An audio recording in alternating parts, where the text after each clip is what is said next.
Okay, I'm finally back. Welcome back. Thanks. Something weird happened with PC, so I had to restart, and afterwards, nature was a bitch, so I don't want that. Oh, had to be one of the another. And after fighting with nature, got myself a cup of coffee. Okay, now that's on you. What? I mean, with the coffee now, that is on you. Yeah, yeah. Everything else, yeah. Okay. Nature Now called I'm mainly and saying it like that. Yeah, I'm mainly saying it like that because, yeah, I'm looking at the time and I might be better off calling it. ah, Also, I might need some extra time to maybe let Ellie outdoors. okay. Yeah, you're looking at me like that, but you will go outdoors sooner or later. Mm, Maybe. If okay. she's really, if she's really staying so calm for the entire night, then fine, she can stay indoors. But usually that's not the case, so difficult to tell. Yeah, Ellie. Okay. So yeah, I'm heading off, going to sleep soon. So wishing you do a good night. Have a good night. Good night.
God damn it.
Lord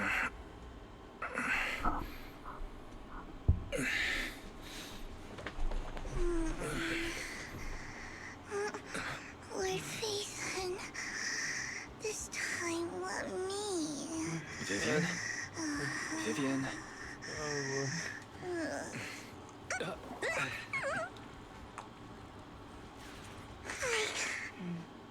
I didn't disturb your sleep, did I?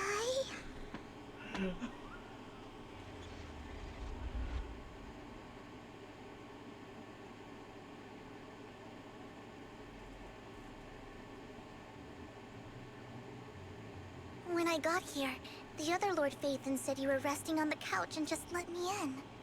I meant to keep you company while you slept, but then I dozed off myself. Ugh. I was going to sit here looking super cute, hands cupping my face. You know, like the #1 sleepy face I want to wake up to pose. I can't believe I ended up falling asleep myself.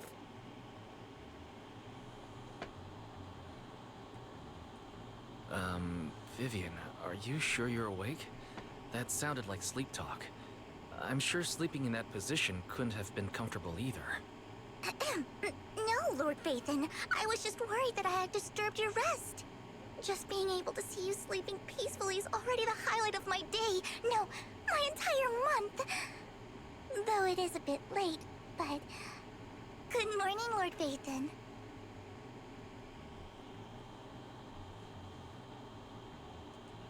You're here super early today, Vivian. Is there something urgent?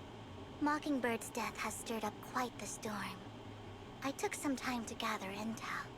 It seems someone deliberately leaked the story that Hugo is an illegitimate child of the Ravenlock family, but I haven't found the source yet.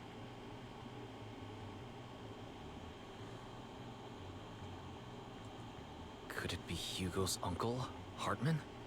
Maybe he's trying to turn people against Hugo and Mockingbird by playing the illegitimate child card. I suspected that too. He could be using Hugo's background to make people believe Mockingbird is just another Top's pawn. To the upper class, Mockingbird may be insignificant, but it has a loyal following among regular folks. But after some digging, I was surprised to find that the public isn't turning on Hugo. They're actually starting to see him in a better light. Some people feel bad for him. Some relate to his struggles.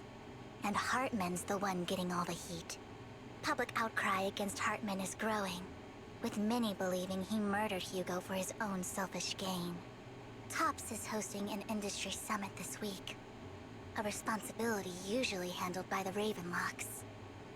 But my sources tell me another family has taken over this year at the last minute. If I'm not mistaken, Tops is intentionally keeping its distance from the Ravenlock family due to the current public sentiment.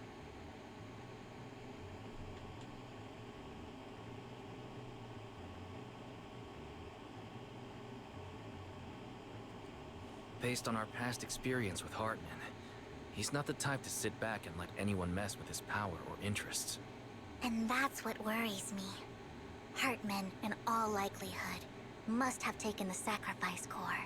And now that he has this bargaining chip, who knows what kind of deal he'll strike with the Exaltists. Sorry for interrupting. Can I borrow Wise for a minute? Oh, no problem at all. I'm sure you have important faith in matters to discuss.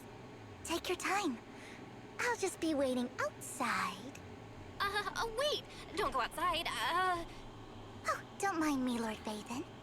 I wanted to browse the videotapes anyway. I'll be right here. Just let me know when you're done. Thank goodness Vivian didn't walk out the main door. Lycon's been pacing around outside for like half an hour and scared off at least 5 customers. He's stressing over what he did to Hugo in front of Vivian, but he really needs to talk to us. Maybe you should go speak with him first? Sure, I'll go talk to him. At the end of the day, we're all after the same enemy. As proxies, we should become the bridge between them.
Good morning, Master Proxy.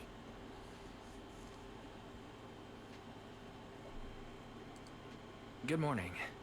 Belle just let me know you wanted to talk to us and Vivian about something? Yes, it's an urgent request from the mayor, one that directly affects New Eridu's safety. However, before we get into the details, as a former member of Mockingbird, I'm concerned about Miss Vivian. Hugo made many mistakes and betrayed the principles of Mockingbird, but I'm certain he didn't intend to put Miss Vivian or you in danger. I don't know Miss Vivian very well, and I was the one who took her companion's life. I might not be the right person to comfort her, but I hope she doesn't regret the choices she made, or lose faith in the path she chose.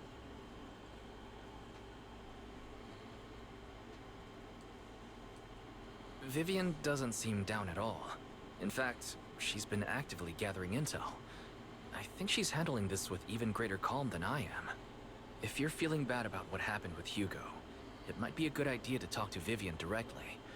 From what I've seen, she's not as fragile as you might think. That's reassuring to hear. I trust your judgment. You've always had a sharp eye for people. Would you mind coming in with me? I'd like to apologize to Miss Vivian in person. Sure. But just to be clear, I'm staying neutral and not picking sides.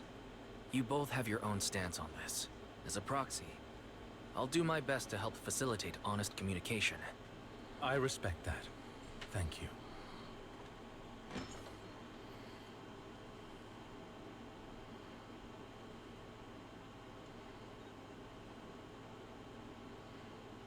Miss Vivian, I'm very sorry about Hugo. You don't have to explain anything. I'm also part of Mockingbird. Mockingbird stands on more than just gain, so it won't fall when fortunes shift. Hugo had his fixations and ambitions. I also have things I must see through. I'm determined to get to the bottom of the Exaltists and the sacrifices. Miss Vivian, as a former member of Mockingbird, you have my deepest respect. You have my word, whatever comes next. I would never harm you or Master Proxy. As for Hugo, please, accept my condolences. Condolences?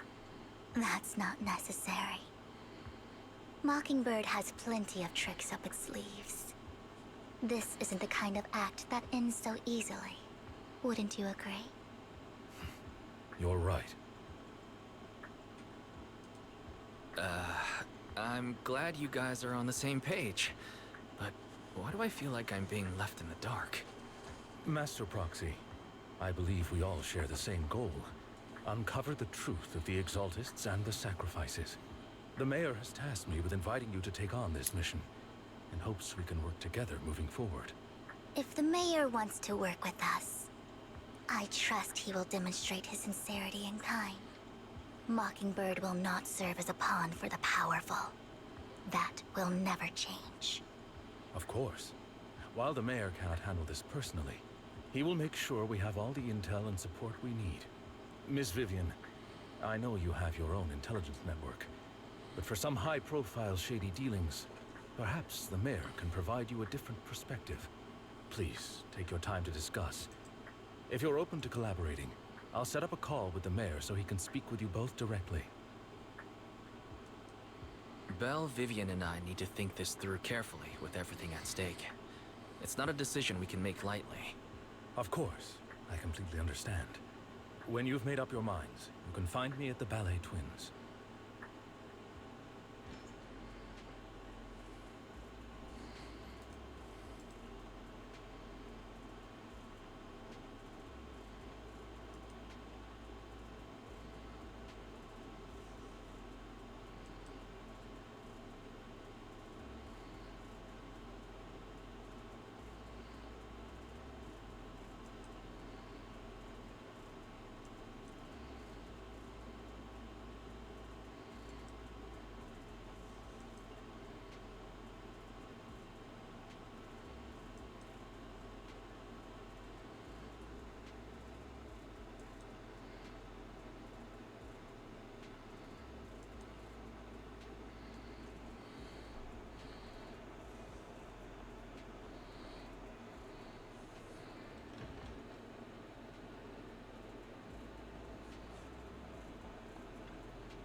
I'll connect the call to the mayor now.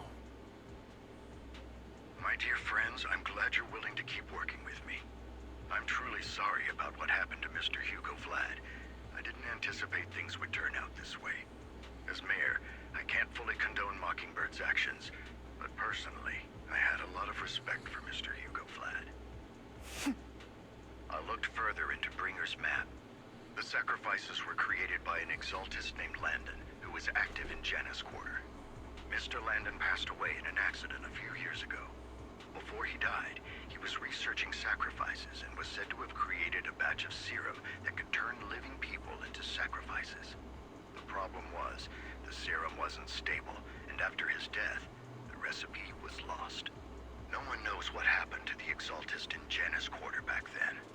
But it's clear that after the leader died, there haven't been major exaltist activities in the area. Bringer's map marks the locations where the exaltists' most successful attempts at creating sacrifices were. The leader of the exaltists in Janus Quarter died a few years back. They haven't been active since. Could it be that Hartman was just acting on his own? Unfortunately, that's not the case. My sources confirmed that Hartman had been secretly in contact with someone, and they only meet inside the Hollow. Is it possible it's someone from TOPS? TOPS is a huge alliance of corporations. They wouldn't bother getting their hands dirty. Instead, they just sit back and reap the rewards. Everything Hartman is doing is to secure his place in TOPS and strengthen his power within the Ravenlock family. If my guess is correct, Hartman has gotten in touch with the remaining members of the Exaltists that used to follow Landon, helping them create new sacrifices. But what's in it for TOPS? There's no way the Exaltists would just hand over their secrets about sacrifices to Hartman, right? A sacrifice outbreak would throw the city into chaos. And that's when TOPS steps in, taking control of the situation on their terms. The public will see the mayor as incompetent, while TOPS comes off as the real protectors of the city. And when that happens, public trust will shift towards TOPS. And Mr. Mayor, you might find yourself in an unfavorable situation. Still sharp as ever, Miss Vivian. So, what exactly do we stand to gain from partnering with you? Please don't tell me you're doing this out of some noble concern for your citizens. I'm not some hero of justice, and I don't believe in lofty ideals or empty promises. We have a common enemy. While our ideologies may differ, we can work together on this. And as proof of good faith, I may not know exactly where Hartman is, but I can fan the flames over Mockingbird's death and escalate conflicts within the Ravenlock family. So it was you behind the rumors. No wonder I couldn't trace the source of the public outcry. I'm not the one who started the rumors. I just helped them spread faster after they leaked. And I pulled a few strings to make sure the story painted Mr. Hugo Vlad as a heroic figure who was unfairly persecuted. As I said before, I had a lot of respect for him, and I'd be happy to clear his name. Now let me lay out my terms for collaboration. After looking into it, I found that the dormant sacrifice you discovered wasn't the only one. There are more places where sacrifices might be lying dormant. Too many eyes are on me right now, so I can't send my own men to deal with it. I'd like to ask you to retrieve the sacrifices from those locations. I'll make sure to dispose of them once you do, so no one will be able to use them again. On top of that, I've asked a friend to help monitor your physical condition, and maybe even uncover more of your potential. Her research overlaps with your teacher's work. You don't need to worry about her capabilities. She's a Void Hunter rank special investigator. Really? A Void Hunter rank special investigator is going to be assisting us? And she's involved in our teacher's research? That's right. She's heading to Janus Quarter for some business. I wanted to set up a formal meeting, but she declined. She prefers to assess things on her own, and will reach out when the time is right. She'll let you know the details then. So it looks like you both are on board with this commission and ready to help recover the sacrifices? Okay.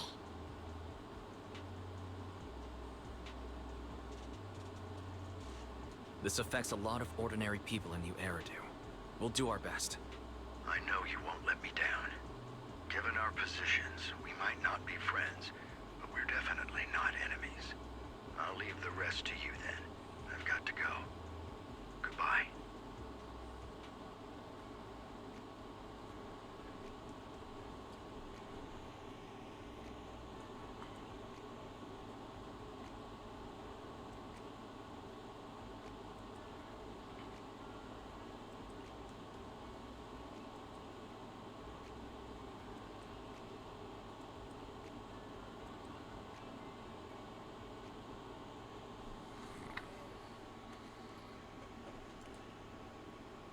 I would never turn down Lord Phaethon. Good day, Lord Phaethon.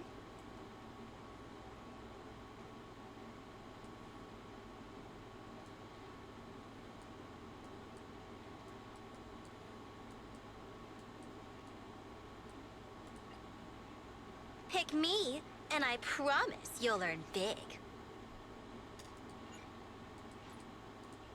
Don't just think about it. Do it. I would never turn down Lord Phaethon. Good day, Lord Phaethon. Pick me. The Denny's keep rolling in.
Oh, extra work is going on. That's what's insane.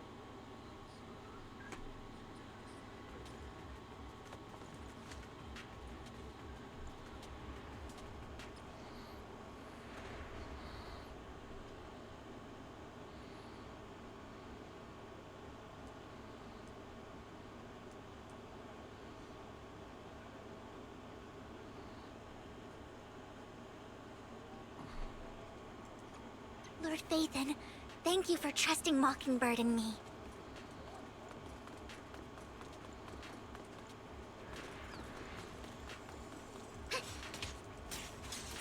Look around.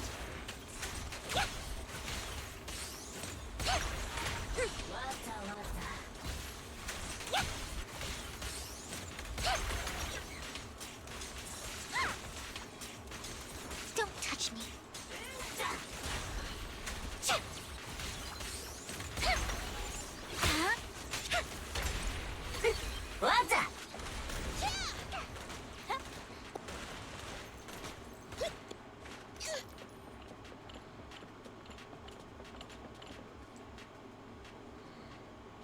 Has someone already taken the dormant sacrifice from here? Or did the Exaltus decide to relocate it? No. If these dormant sacrifices aren't handled carefully, they could awaken and turn against anyone nearby. She wouldn't risk moving them unless it was absolutely necessary. Did she realize the mayor was looking into this?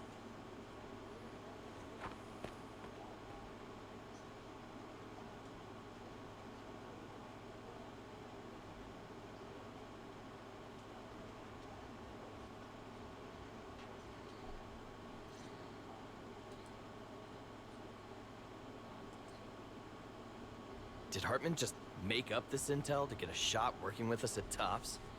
I've been walking around forever and haven't found a thing. The Ravenlocks have always been a shady bunch. No surprise they've gone downhill over the years. I heard they were pretty loaded back in the day. What kind of business did they run? No clue. On the surface, their businesses seemed legit, but who knows what was happening behind the curtain. Probably something with the sacrifices. I mean, how else would he know about the dormant ones left around here for years? And he was so sure that even if those original sacrifices didn't work out, he had a backup plan. Backup plan? What could that be? Well, that's beyond me. I just happened to overhear something while I was next to Mr. Edmund one day. What's Topps planning to do with all these sacrifices, huh? For research? Do you think we'll ever have a normal life in the Hollows? Don't ask questions you shouldn't be asking. All right. There's nothing here anyway. Let's leave the Hollow and report back on what we found. And we'll make it just in time to clock out for the fieldwork shift. Let's get out of here first.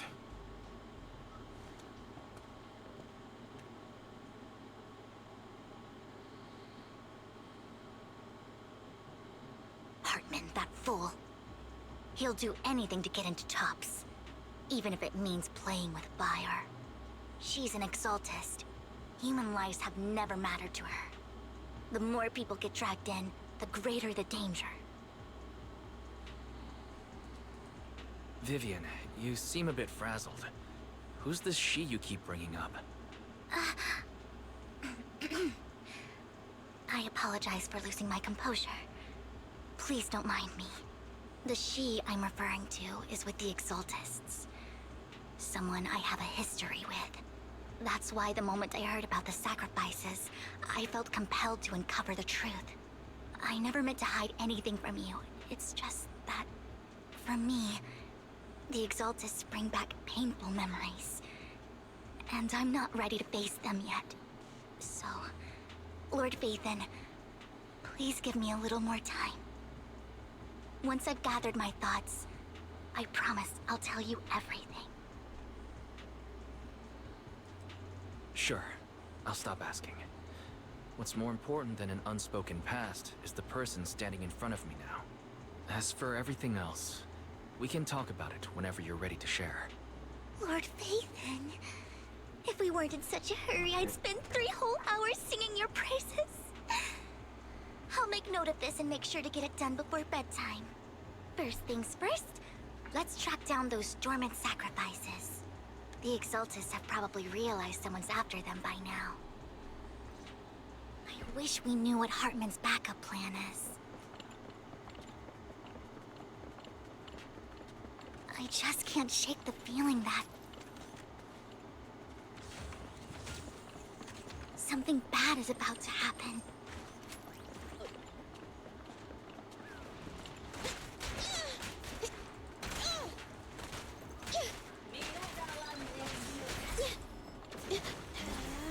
Gotcha!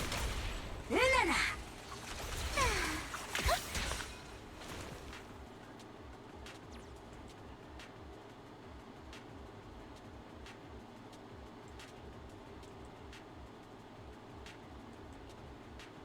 Hugo may have done terrible things, but he had his reasons.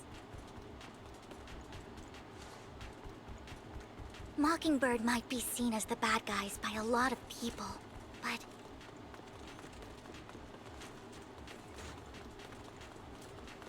ironically, joining Mockingbird is what put me on the right path.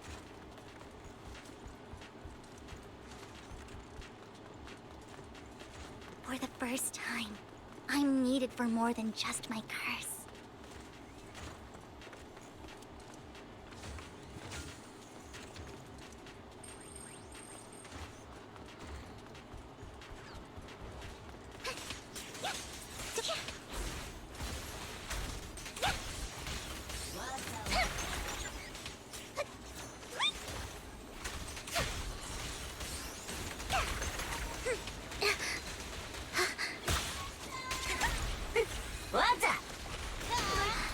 Nothing here either. Are we too late?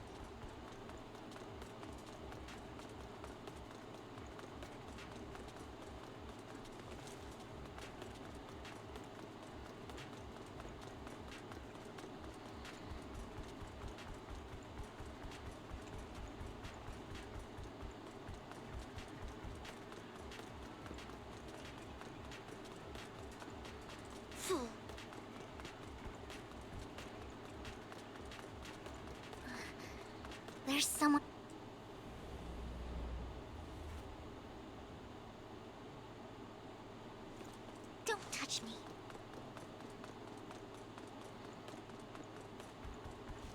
Oh, only some rooftops. I knew it was you, Vivian. Camille, what are you doing here, sis? Are you destroying the dormant sacrifice?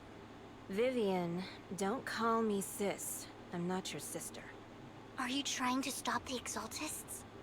I never left the Exaltists. You know what Landon did back then. Lord Landon did it for the Creator. His methods may have been extreme, but they were necessary. Back then, you walked away. You should do the same now. We didn't meet today. Take your friends and leave. What's wrong? Are you being forced into this? I can help you.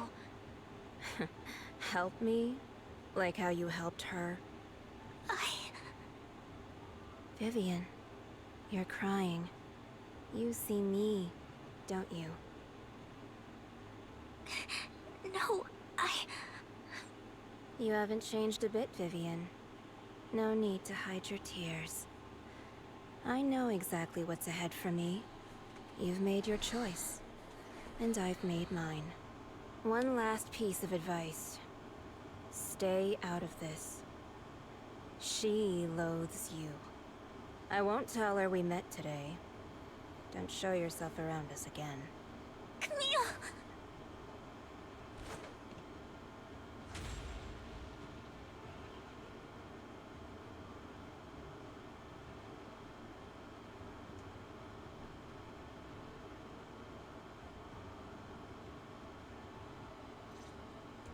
Lord Phaethon, watch out!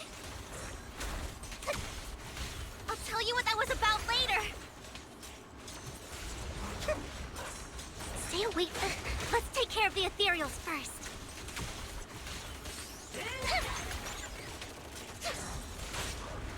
Behave yourself.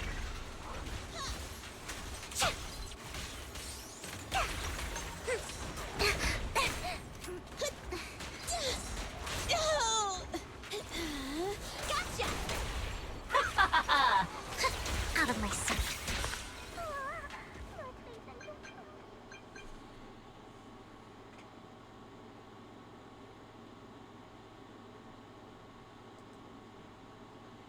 You've been gone forever. Did you run into any trouble? We searched the coordinates the mayor provided. Most of them were already empty. No dormant sacrifices. Camille, the Exaltists have been actively destroying the dormant sacrifices. Why would the Exaltists go after the sacrifices? I saw it too, but I can't figure out why the Exaltists would do this. And one of them is someone I once knew. I thought she would leave the Exaltists after Landon's death. But she stayed. Wait, what did I miss? Why do you know so much about the Exaltists, Vivian? When I was a child, I stayed with the Exaltists for a while. Back then, Landon was one of the most respected figures among the Exaltists in this region. A lot happened. And after Landon died, I left. I can't turn a blind eye to the sacrifices. I know all too well how many lives have been lost bringing them into existence. Ever since I learned a sacrifice had appeared in Janus Quarter, I haven't been able to stop worrying. I won't let history repeat itself. That's why I asked Hugo to investigate, starting with the Sacrifice Corps. Vivian. Please stop. I'm not looking for comfort. I'm just recounting the story for you to understand the situation. We've got bigger things to focus on. But when I do need comforting, I'll come straight to you. I hope you'll make time for me, Lord Phaethon. Just so you know, I'm not the easiest to console. Absolutely. If you're feeling down, we'll be here for you. Okay. Back to the matter at hand. That conversation between those two TOPS employees back in the Hollow is still bothering me. They said Hartman had a backup plan, and that got me thinking about some news that was quietly swept under the rug. Lately, There have been mining accidents in Ravenlock-controlled areas. Many workers have died. The families were paid off with huge settlements, way more than usual. No protests, no controversy, and the issue was buried. But considering the Ravenlock's financial position, why would they be so generous with payouts? That sounds sketchy. Do you think those accidents were faked? Precisely. I don't think those workers died in mining accidents. I'm planning to reach out to some old friends, see if they've heard anything about this.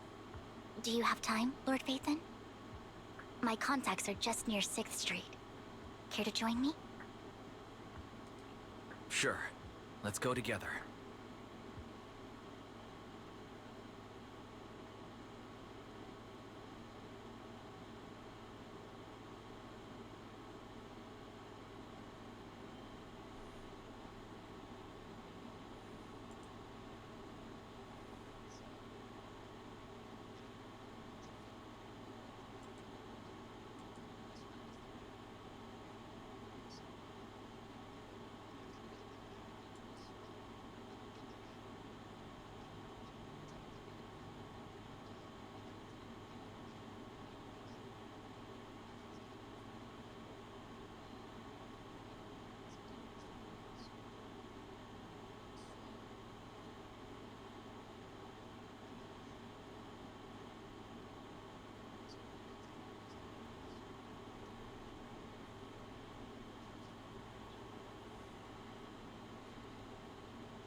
An old friend of mine said she has some new intel.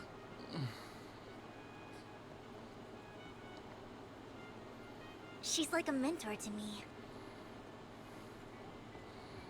I learned a lot about data scraping on Internet thanks to her. Are you fucking kidding me? Rain?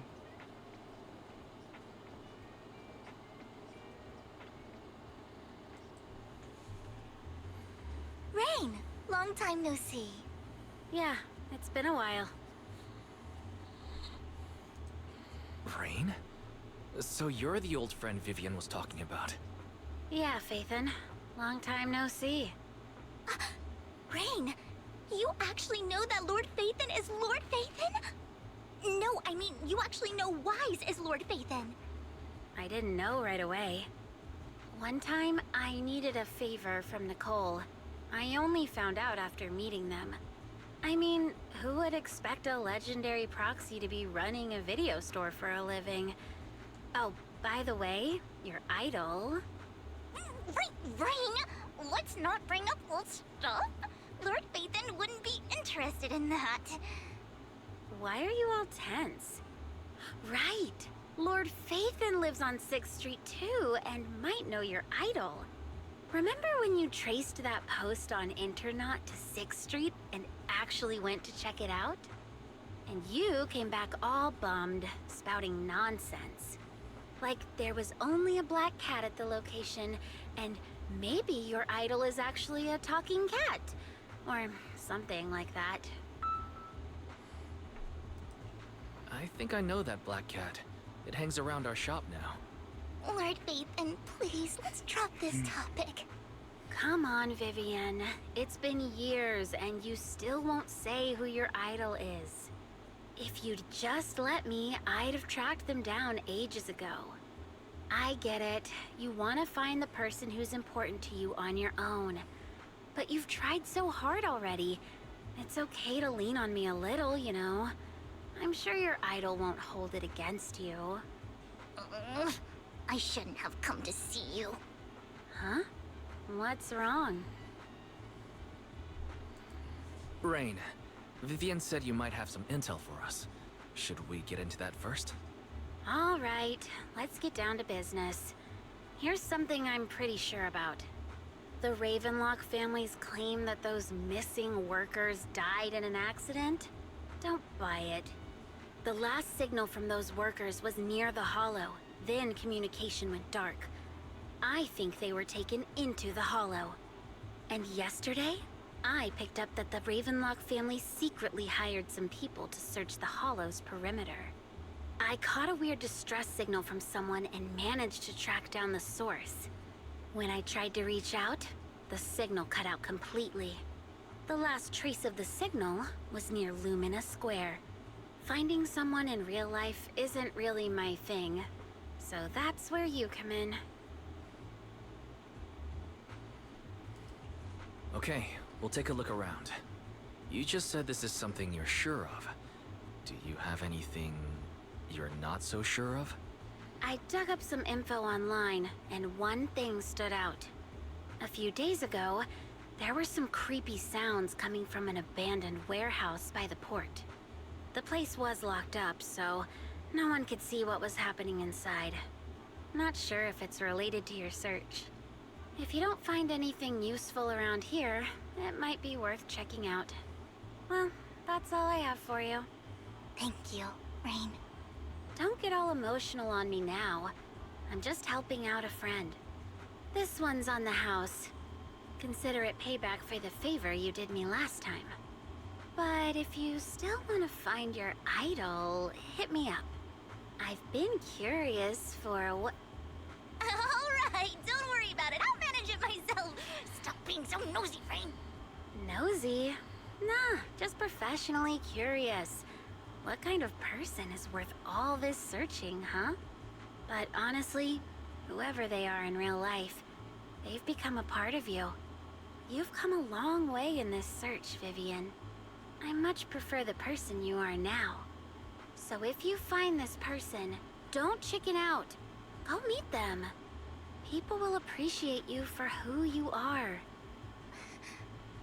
Rain. I might not care about the real world or what it'll be like, but I hope everyone I know can live a good life. I'm counting on you to save the world, guys. All right, I have other business to take care of, so I'll leave the rest to you.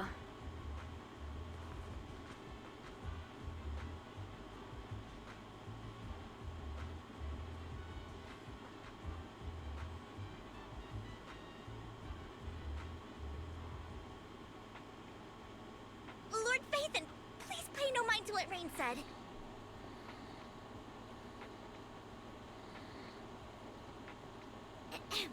That big guy's up ahead. Let's hurry.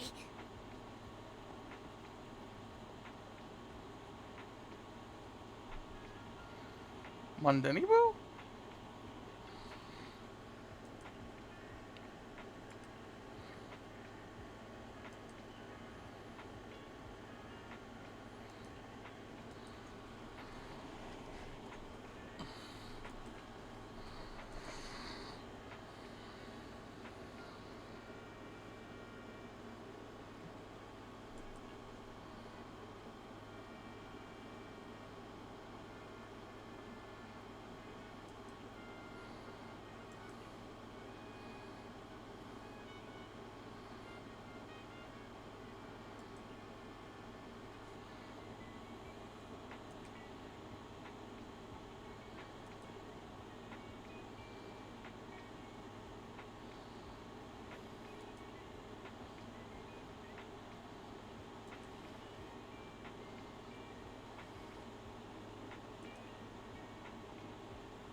Don't take me back, please.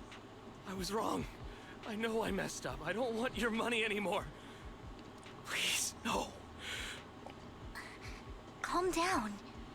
Who are you? I won't say anything. Just let me go. I don't know anything. I swear, I know nothing. We're not PubSec, the HIA, or the Ravenlock family. We won't force you into anything. There's no need to be afraid. What do you want from me then? We simply want to know where the Ravenlock family took you and what they made you do. I can't say. I can't tell you. I have a family. They'll hurt them. You never saw me. Please, just stop asking. Don't you wish to see your family?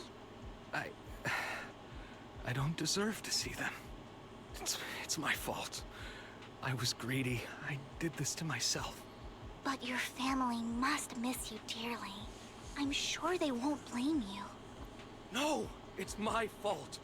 It's all on me. I don't want to drag them into this. If the whole ship is sinking, no one on board can escape. I'm just a nobody. And right now, there's nothing I can do to change anything. If you care about your family and friends, now is your chance to stop the disaster before it's too late. Even a butterfly flapping its wings can send a tsunami surging across the ocean. No one knows how this will turn out. But if you do nothing now, the only thing waiting for you at the end will be regret. We're not here to turn you in, and we won't force you to confront them. You'll be safe with us. I'll help you return to your family. But you must tell us precisely what happened. Hartman offered a huge amount of money, looking for workers to go into the hollow to guard something. The money was way too good. We all kind of figured something wasn't right. I thought it was just smuggling or guarding some kind of illegal ether resources, so I signed up. After we sent in our applications, Hartman's men took us into the hollow. The first place we went, there was a strange box. When we got there, they handed us some pills, saying they'd improve our aptitude for ether, for us to last longer in the hollow. But after I took them, everything went fuzzy. Something was definitely off about those pills. When I woke up, I saw my coworkers dead in front of me. And there was blood all over my hands. They said something about me being a good experiment, moved me somewhere else, and locked me up. They wanted to inject me with something. I got scared and didn't know what was gonna happen. But then a blonde guy found me, gave me a carrot, and let me go. So I escaped. I didn't want to kill anyone. I don't know. It wasn't your fault that your coworkers died. You were just a tool in their hands. Do you remember the place they first took you? Do you know what was in that box? I only remember the first place was like a rooftop. I think it was on top of a tall building. What exactly was in that box? I can't remember. I'm not lying. Those pills they gave us, they make you hallucinate. I took just one and my mind felt like it wasn't my own. My memories turned into a blur. I'm telling the truth. I'm not trying to run from my mistakes. I just really can't remember what happened. I know you're not lying. We'll arrange for your protection. You can rest easy and recover, and your family won't be dragged into this. Once this is all over, you will be able to reunite with them.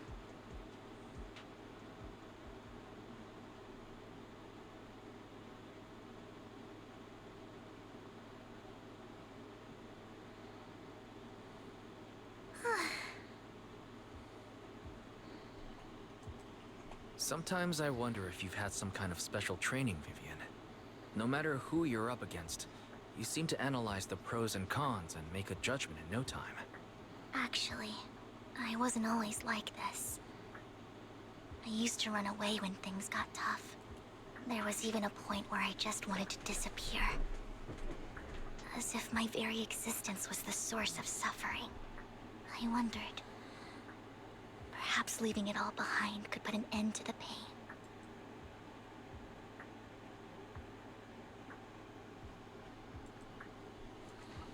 It's hard to picture that. My first impression of you was pretty... assertive. Well, I was on a mission at the auction when we first met. And just as Rain said, I've come a long way from who I used to be. Speaking of Rain, it's quite a coincidence that you two know each other and are actually close. You even know one Denny Boo. That surprised me. We might have crossed paths without even realizing it. Enough about me. Tell me more about you, Lord Vathan. Where have you been? And what have you experienced? Looking back, it feels like I've been through a lot lately. Belle and I even lost our Vathan account. It's a long story, starting with how the Cunning Hares took something from the Red Fang gang.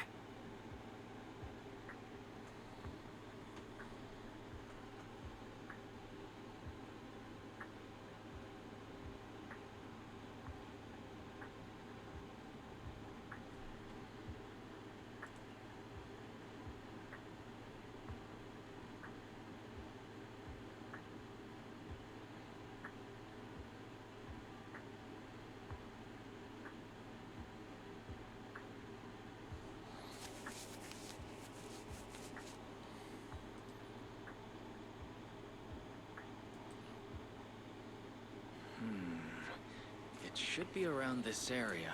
Belle told me there's a highly rated store here.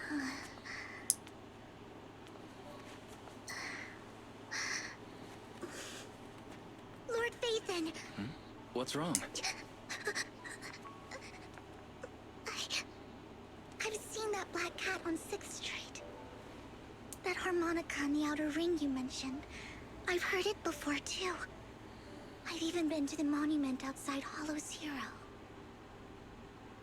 But none of that was a coincidence. It was me.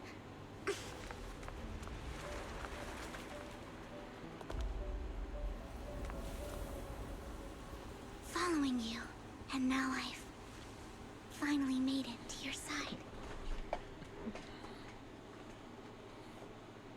Ever since I was little, I had been seen as the bringer of bad fortune. I had traveled to many places and witnessed far too much misfortune. Every tear I shed brought disaster. I've heard too many curses to count. I loathed my tears as much as I despised my own existence. Wherever I stayed, tragedy followed. I had roamed too many places, and each time, it ended the same way. I didn't know where I could go anymore. One night, I stumbled upon a post discussing me. Whether they knew me or not, everyone seemed convinced that I was the source of the curse. Some mocked me with cruel intent. Some wished I would vanish, and others speculated maliciously. It really seemed that my very existence was a disaster. In that moment, as darkness enveloped the city, I saw lights flickering to life all around New Eridu. So many lights, and not knowing where to go, I thought, if only I could disappear into those lights. I made up my mind, and right then, my phone rang. I decided to take one last look. I wanted to know who left me my final message from this world. It was you, Lord Vathan.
Me? Yes. And I checked with the other Lord Phaethon. You were the one using the account at that time. But I know you probably don't remember it. After all, it was just an ordinary day, with an ordinary post and meaningless comments online. But for me, it was the night I finally realized where I could go. I wanted to walk the paths you had walked, see the sights you had seen. And then, one day, share it all with you, face to face. So, I have to ask, what exactly did I say in that reply? Well, you'll have to figure it out for yourself. I'm not telling you. You're putting my memory to the test. So, Lord Phaethon, thank you. Not only for that comment you made that day, which was a silver lining for me, but also for giving me the courage to become who I am today. The Vivian standing right in front of you now. Lord Phaethon, I truly like who I've become.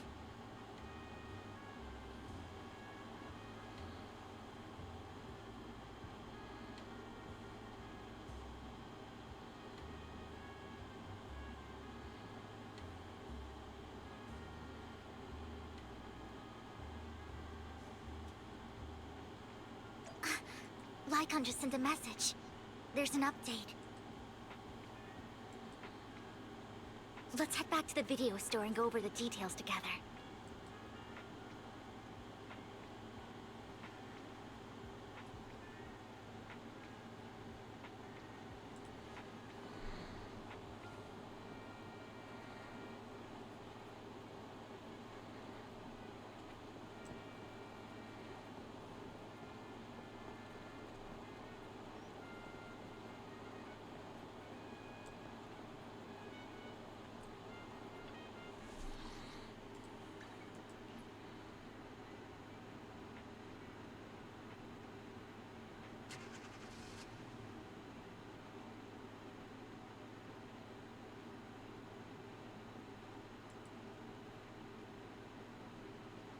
Wise, you're back. Looks like Lycon's tied up with something. He said I should just chill until you're back, and then we can talk online. I'll call him now. Master Proxy, Miss Vivian. The gentleman Rena brought back has stabilized and calmed down now. Based on his account, we've identified where Hartman is hiding the core. He also mentioned that Hartman plans to trade the core with a group of people. We suspect that this group consists of members from the Exaltists. I knew it. Now that we have the location, it would be splendid if we could seize the sacrifice core before they do. Precisely. We hope you can head to the location as soon as possible to secure the sacrifice core. All right, we'll get there right away. I have other matters to attend to, so I'll leave the retrieval of the sacrifice core in your capable hands. The mayor's friend that he mentioned before will also be assisting you this time. The target coordinates have been shared with her, and she'll meet you there. Please ensure your safety, and I wish you all the best.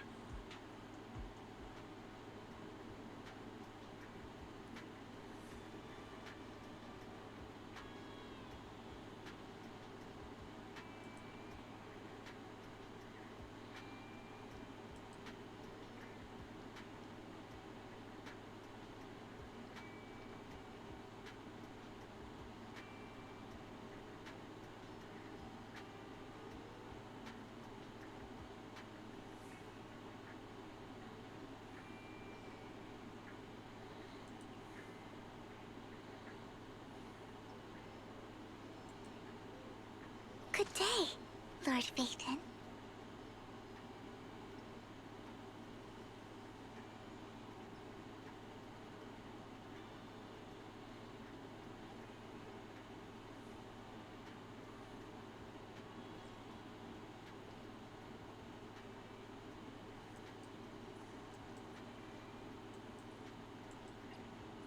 Don't just think about it. The Denny's keep rolling in.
Where's the sacrifice core? Camille, you really think I'd stroll around with something this important? Plus, even though the Ravenlocks and the Exaltus have been working together for ages, I've hardly even met Lady Dina. I'm the one offering the sacrifice core here. I'm curious what Lady Dina's got lined up for me in return? I'm just here to verify that the core you mentioned is real. Once that's sorted, Lady Dina will give you a proper response. Our partnership isn't just talk. We need to be sure you have what we need before moving forward. Sure thing. I'll take you to where I keep the core. Once you verify it's legit, have Lady Dina come over. We'll lay everything on the table face to face. All right. Lead the way. It seems Hartman is trying to bargain for more. What a greedy and insatiable man. It's just that... why would they only send Camille for something as important as the sacrifice core? And I can't shake the feeling that Camille doesn't want Hartman and Dina to meet. Why is that? So this Dina they were talking about, is she the leader of the Exaltists? Kind of. Lord Vathan, I really think we should hurry. We must get to where Hartman keeps the core before anyone else does.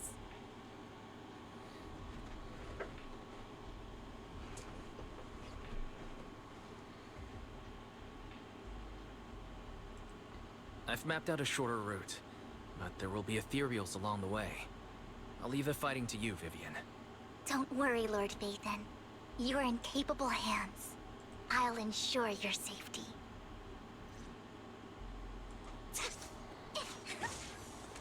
Fool. Ethereals! Stay away from Lord Vathan!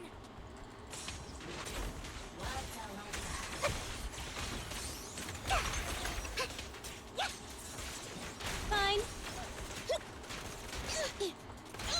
Time to reload. Get away from me! I'll save my shot.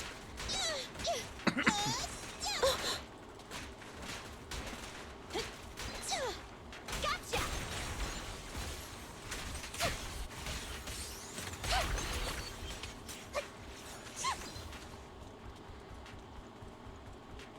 Looks like Hartman's trying to negotiate for more leverage.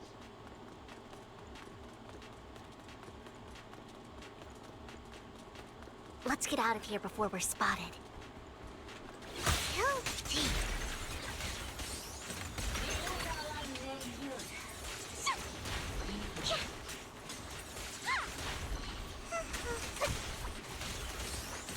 Let's keep moving, Lord Vathan.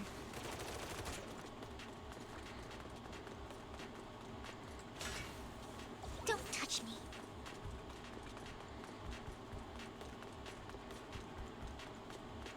Leave the enemies to me, Lord Vathan. Ambush! Get away from me! Behave yourself! Don't underestimate me.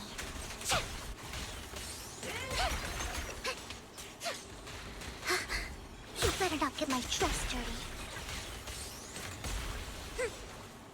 Fool.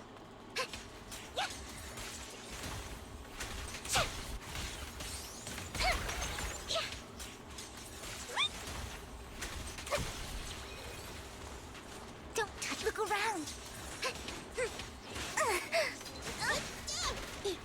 On the buddy.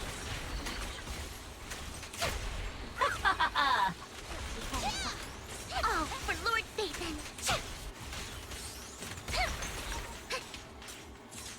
Okay. Behave yourself. They're still over there. Looks like they're arguing.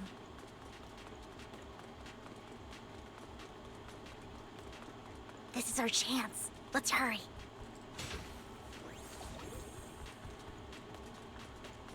No matter who has the sacrifice core, Hartman or the Exaltists, it would be really dangerous. Fool.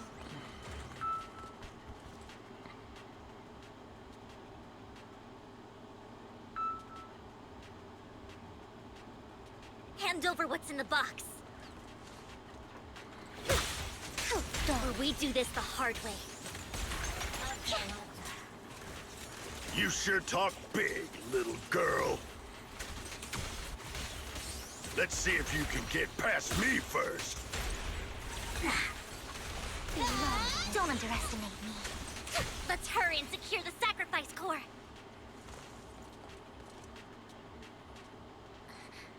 Lord Vathan, the box is empty. So Hartman never kept the core here to begin with? How did you even find your way here? Where's the core in the box? What did you do with it? You call this keeping the sacrifice core safe?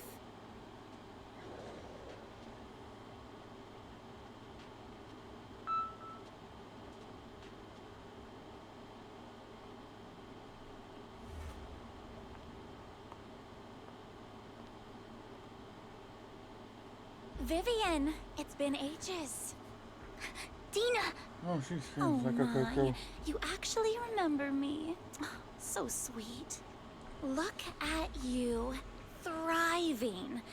I thought you'd totally forgotten about our past. So, tell me, do you ever dream about the people you've killed? Are they crying in your head all night? Back then, I had no idea. You had no idea?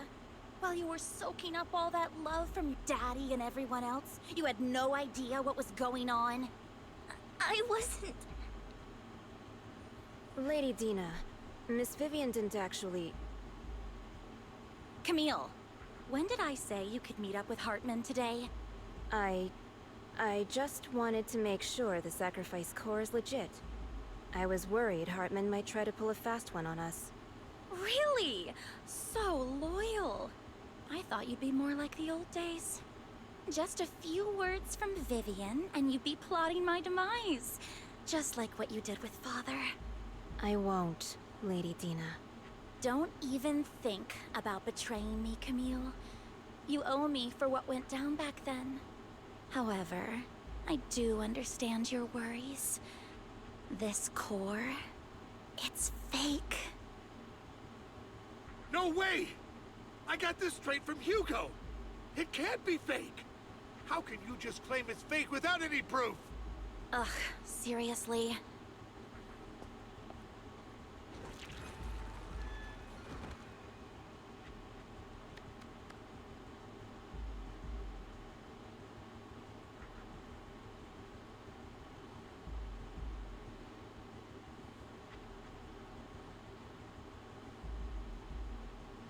The sacrifice core can max out the ether particles within human bodies in no time at all. But look at your little subordinate. How uncouth. He's making noises like some animal. Can you shut him up? So annoying. The masterpiece Father made for the Creator isn't this worthless piece of junk you're holding. So, the real core. Vivian, where do you think the sacrifice core is really at? I don't know. If I knew where the real core was, I'd destroy it without a second thought. Dina, you understand what the sacrifices are. And you know those who were blessed should not have to endure such horrors. Oh?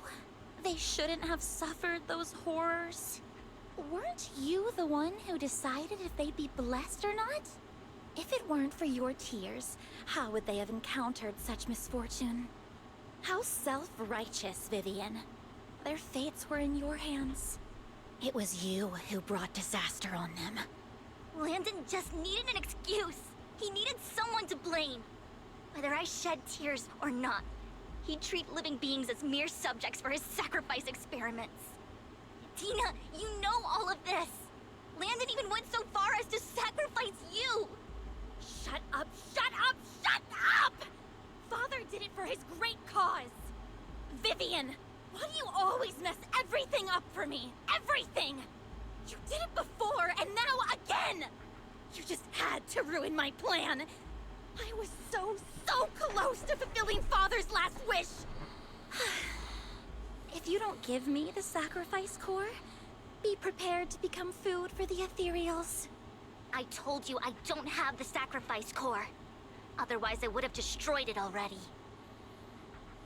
Lord Phaethon, find the right moment to retreat. She can be quite unpredictable when her temper flares. Oh, really? You don't have it? Then I suppose there isn't a reason to keep you alive.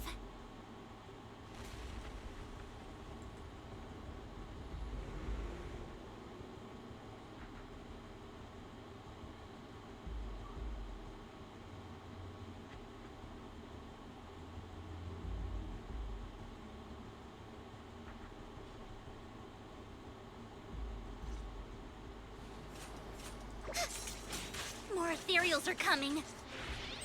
Between me and Lord Phaethon.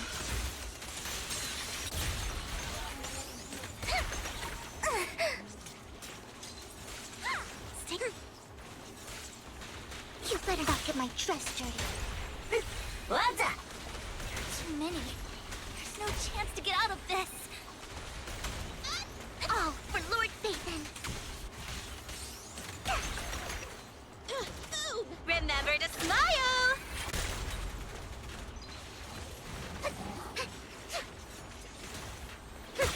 How dull.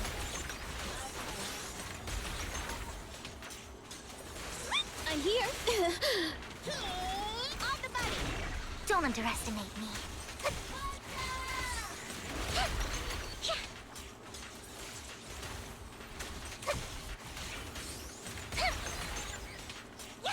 Find cup guilty.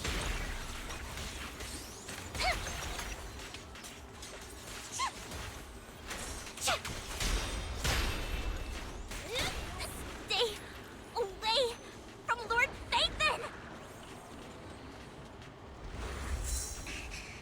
There are so many.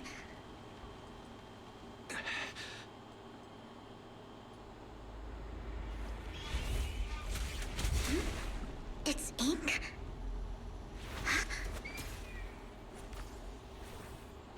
Shun Palace, good fortune, closed gate, safety. What? An evil miasma gathers here. Another place of conflict. If you wish to avoid disaster, then head southeast.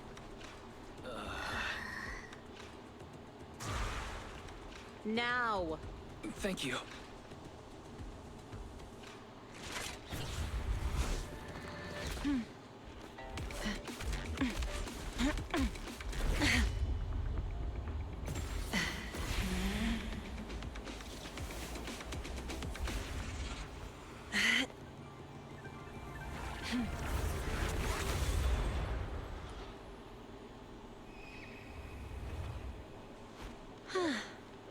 Finally, peace and quiet.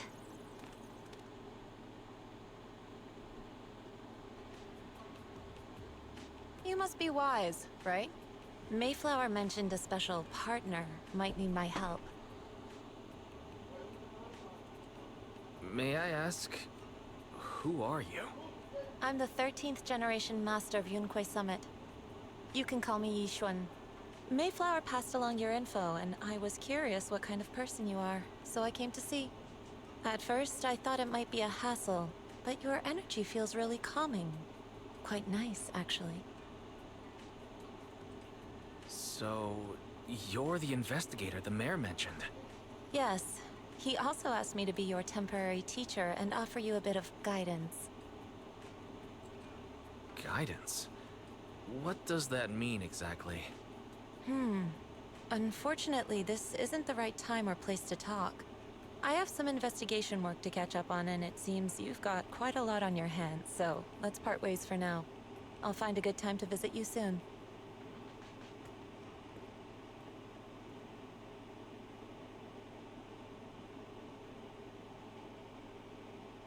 I'm so sorry, Lord Phaethon. I'm just not feeling very well. I think I'll head back for now. I'll investigate the sacrifice core and reach out once I find something. You don't look so great. Let's get out of here and figure things out later.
Lord Phaethon, are you going to rest now?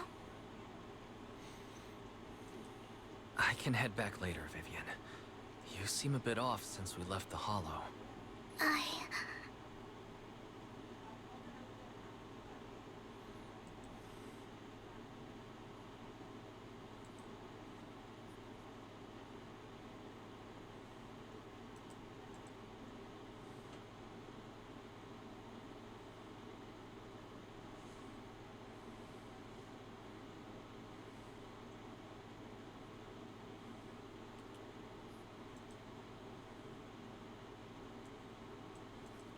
If you want to talk about what's bothering you, I'm here.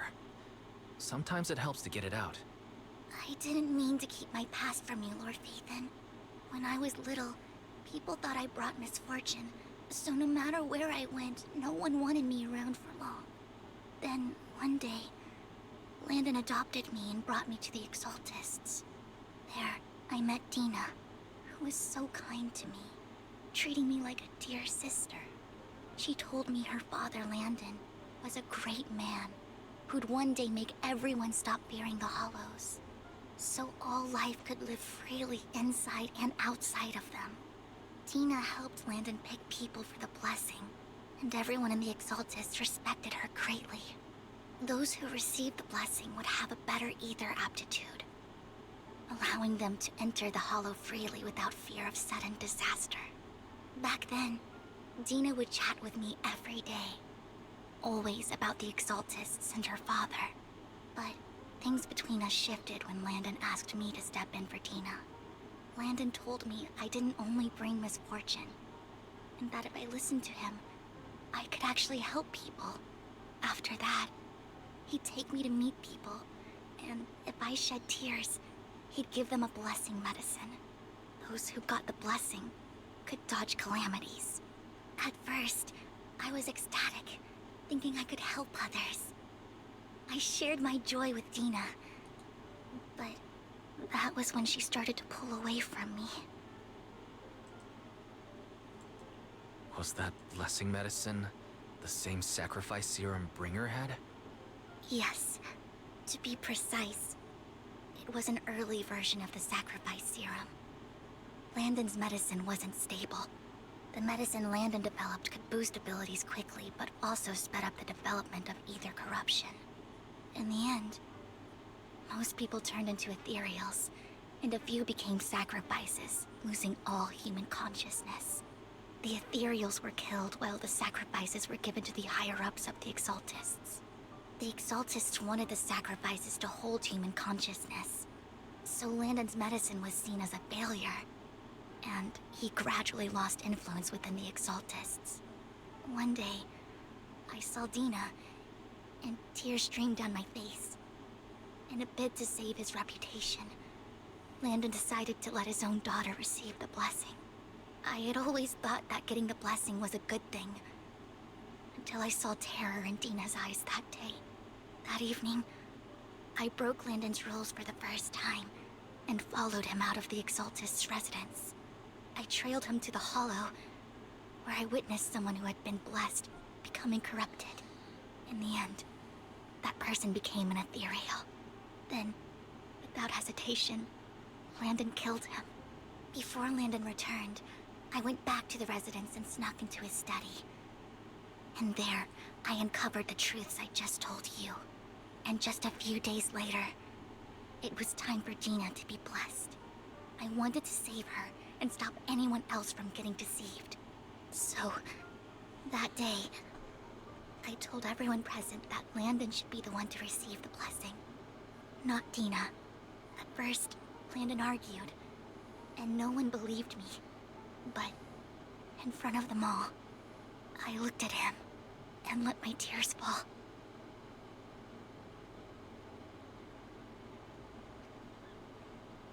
Lord Landon, please accept the blessing. Vivian, you... Why won't you accept the blessing? Were you lying to us? Ungrateful fools! You have no use anymore! Liar! Run! Run!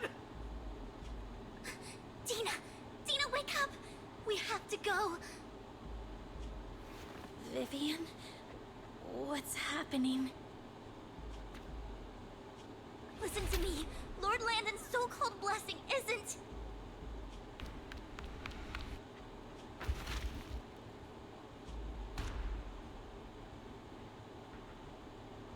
Father!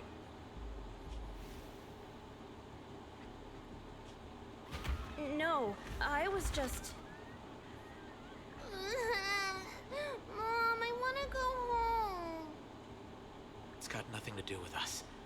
This is just what happens when you don't accept the blessing. Vivian, was this you? Tina, I just didn't want you to accept the blessing. Everyone who does ends up... I just don't want to lose my father. You knew? If you knew what he's done, you... He's my father. He's all I have. Stop being self-righteous, Vivian. You only ever bring misfortune.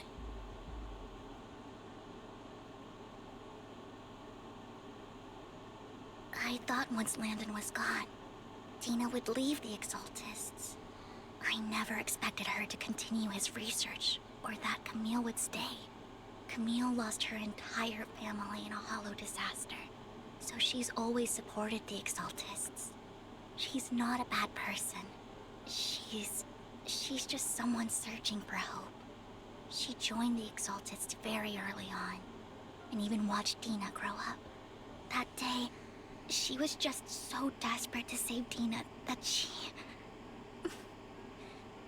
All these years, she's been following Dina, taking care of everything out of guilt, I think.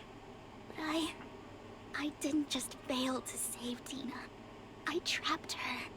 I see misfortune approaching, but I can never change its course or avoid the bad ending. Maybe I really am a bringer of misfortune. No, you're not the one causing trouble. Whatever went down with the Exaltist, it was Landon who was pulling the strings. As for Dina and Camille, they knew the truth and they made their choice. The Hollows and the disasters they caused took more than just their loved ones. Not all survivors cling to obsession and hatred like those two do. Lord Phaethon. You need to believe in yourself, Vivian. From what I can see, you're handling the sacrifice crisis pretty well on your own. Besides, you told me you really like who you've become. I hope that you can believe in that, at the very least. Yes, that'll always be true. Thank you for listening to my story today. Years have gone by, but I've never had the courage to face all this. Maybe Dina and I were meant to meet today, so I could finally spill it all out. It lightens my heart a little. Lord Phaethon, you truly are a wonderful listener. Not just today. Whenever you're feeling down, know that I'm here for you. I will. It's been such a long day. You must be exhausted. I'll track down the location of the sacrifice core and let you know what I find. Good night, Lord Phaethon.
Shawl, I didn't expect you to be working here.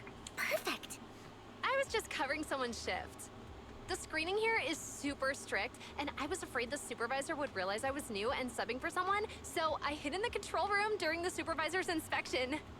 So I happened to bump into this guy, a blonde man wearing a hat, and I think he was checking some footage. Then he logged that footage into the tape he brought. Later, I found that part of the footage had been wiped. Blonde, wearing a hat. Could it be Hugo? Do you know him? I think it's him. If it were Hugo... I think I know where he would hide the tape. Thank you, Shaw. You were a big help. Great! You also helped me a lot when I started working. I used to make mistakes all the time. If it weren't for you cleaning up my messes, I would have been fired ages ago. So, I'm happy I could help you too. Alright, go ahead and do what you need to do. We'll catch up another time.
I'm not mistaken, you and Vivian share the same goal.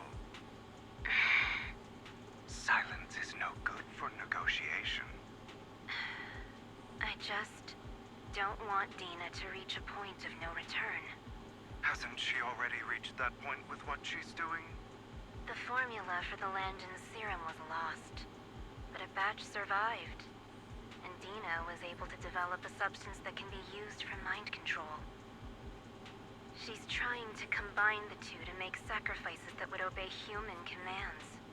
If the dormant sacrifice and the remaining Landon serum are destroyed, we can put an end to this. Dina's concoction can't create sacrifices on its own. And the sacrifice core? That belongs to the creator, not her. Although I find Landon's methods despicable, I can't deny that the Exaltists and the creator are leading us in the right direction. I just don't want Dina to spend her life trapped by her father's mistakes. I mean, no offense, but I find your protectiveness rather weird. I will confirm the location of the dormant sacrifice and find the chance to relay the information to you. I do not want any of my people to be going into danger. As for the sacrifice core, I can only guarantee that it will not fall into her hands. As for how things will ultimately play out, The creator will guide me.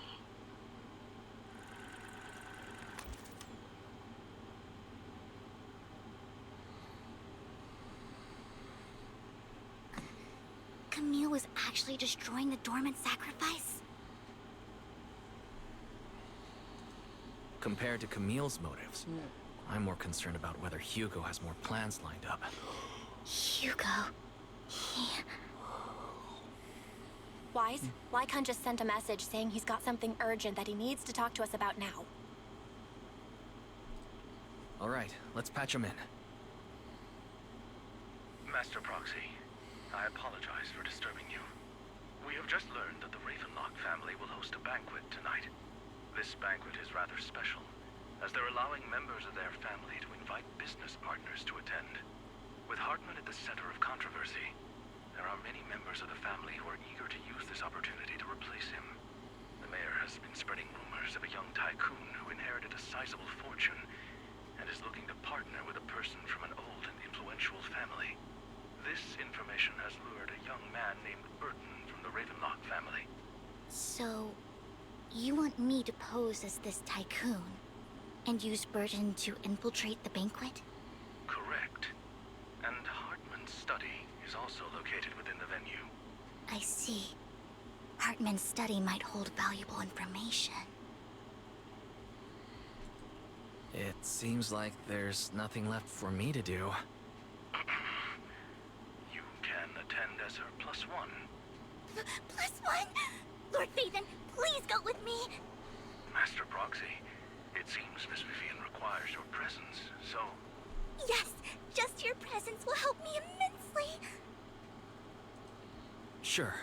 If we go together, we'll be able to keep an eye out for each other. I'll accompany Vivian. I'll send you the time and place for the meeting with Burton. If you encounter any danger, please evacuate immediately or contact me for backup. I hope everything goes well for you tonight.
But I assume.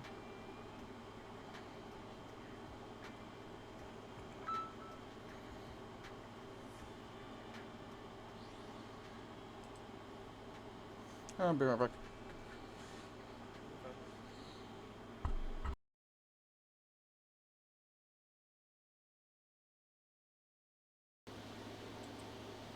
Here you go. Married chicks that talk milk from the vending machine and had history. Just so you know, just because I'm accepting it doesn't mean I'm agreeing to this dumbass. It doesn't. I spoke before about lettering. Dumb assignments. I should have let it finish. Foolish cookies! You simply have no idea what's waiting for you!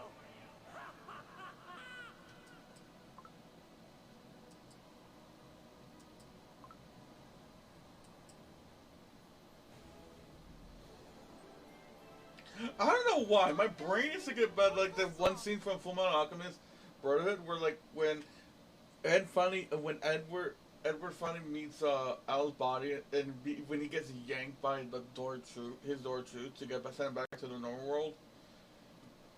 He like just barges in like he's so clattering at the door, pointing at Alphonse, telling he's gonna come back for him.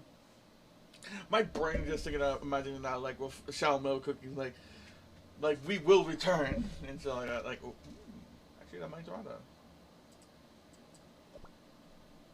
Getting ideas.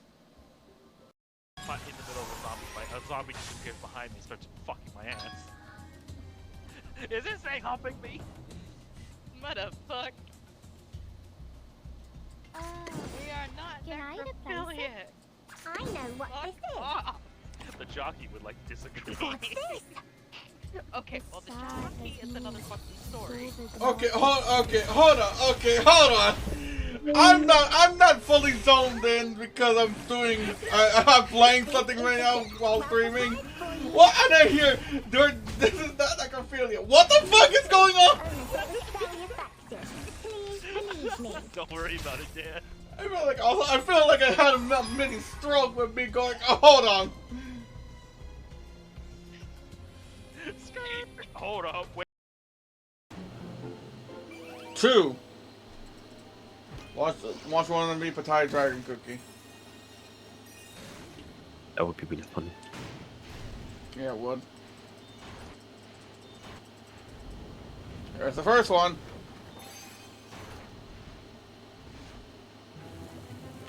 Mild sauce cookie.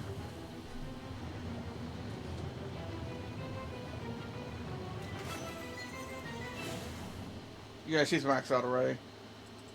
And here's the second one. I was kidding!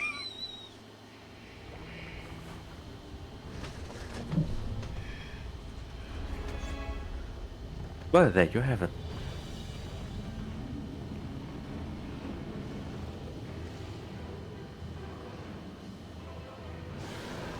Also, I still need to get used to the video delay.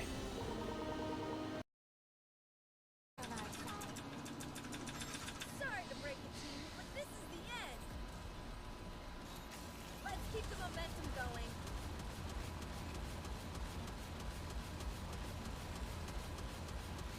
Finally!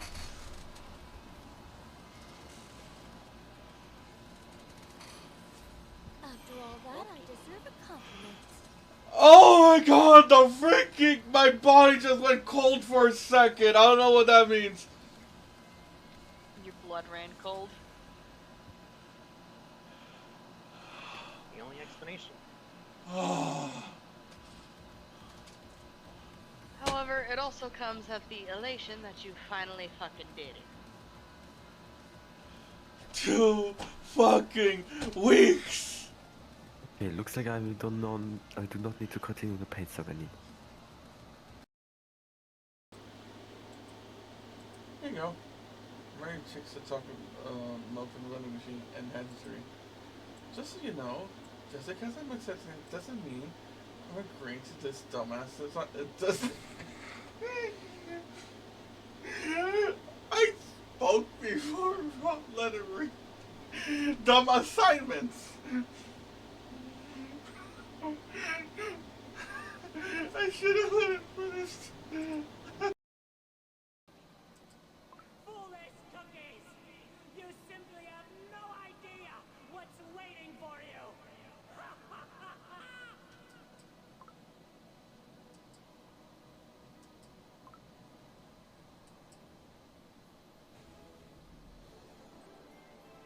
I don't know why. My brain is to get bad. Like that one scene from Fullmetal Alchemist Brotherhood, where like when Edward finally meets Al's body, and when he gets yanked by the his door to get sent back to the normal world, he like just barges in like he's still clasping at the door, pointing at Alphonse, telling he's gonna come back for him. My brain just thinking of imagining that like with Milk cookies, like we will return and so like that. Like, oh, actually, that might try that. Getting ideas. Fight in the middle of a zombie fight. A zombie just appears behind me and starts fucking my ass. Is this thing humping me? What the fuck? We are not necrophiliac. I know what this is. The jockey would like disagree. What's this? Okay, well the jockey is another fucking story. Okay, hold on. I'm not fully zoned in because I'm playing something right now while streaming. What? And I hear this is not necrophilia. What the fuck is going on? Don't worry about it, Dan. I feel like I had a mini stroke with me going. Oh, hold on. Hold up, wait. 2. Watch one of me Pattaya Dragon Cookie. That would be really funny. Yeah, it would. There's the first one.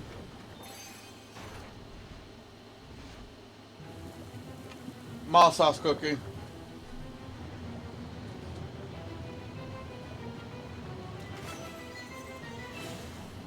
Yeah, she's maxed out already.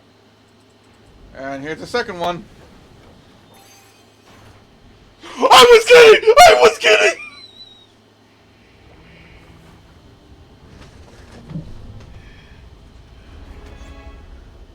Well, there you have it.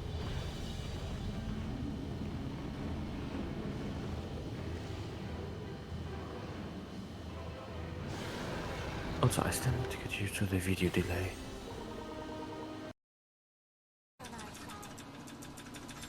Sorry to break it to you, but this is the end. Let's keep the momentum going.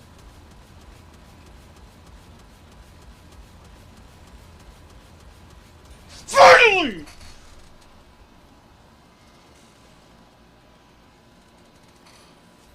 After all that, I deserve a compliment. Oh my god, the freaking... My body just went cold for a second. I don't know what that means. Your blood ran cold. The only explanation. However, it also comes of the elation that you finally fucking did it. 2 fucking weeks. Okay, looks like I do not need to continue the paint song anymore. Here you go. Mary chicks that talk milk from the vending machine and history. Just so you know, just because I'm accepting it doesn't mean I'm agreeing to this dumbass. It doesn't. I spoke before. Let it read. Dumb assignments.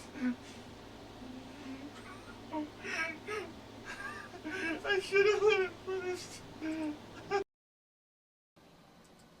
Foolish cookies! You simply have no idea what's waiting for you!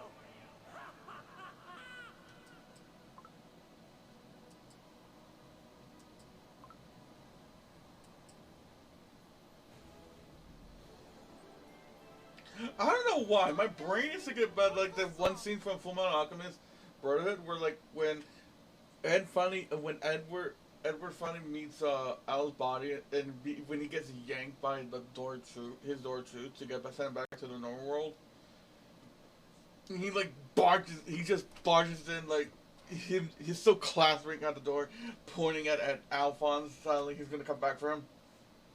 My brain just thinking of imagining that like with Milk cookies, like we will return and so like that. Like, oh, actually, that might try that. Getting ideas. Caught in the middle of a zombie fight. A zombie just appears behind me and starts fucking my ass. Is this thing humping me? Motherfuck. We are not necrophiliac. I know what this is. The jockey would like disagree. What's this? Okay, well the jockey is another fucking story. Okay, hold on. I'm not fully zoned in because I'm playing something right now while streaming. What? And I hear this is not necrophilia. What the fuck is going on? Don't worry about it, Dan. I feel like I had a mini stroke with me going. Oh, hold on. Hold up, wait. 2. Watch one of them be Pattaya Dragon Cookie. That would be really funny. Yeah, it would. There's the first one.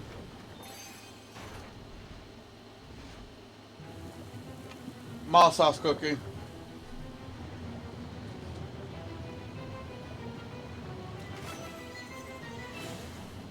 Yeah, she's maxed out already. And here's the second one. I was kidding!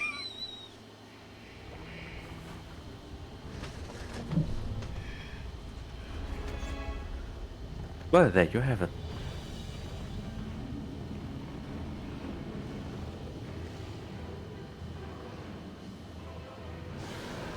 Also, I still need to get used to the video delay.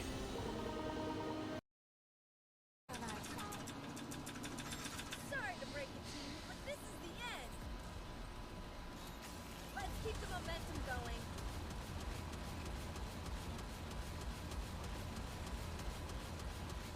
Finally!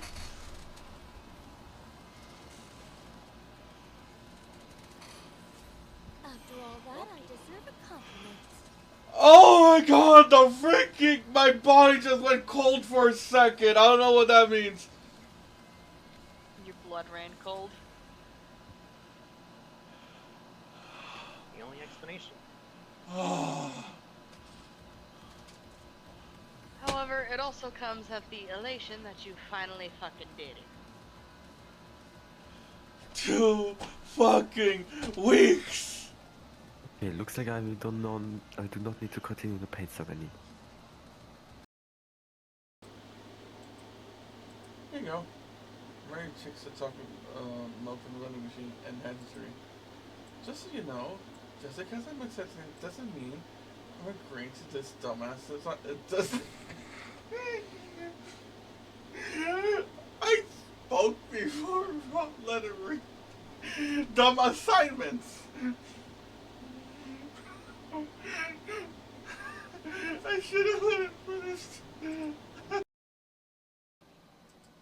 Foolish cookies! You simply have no idea what's waiting for you!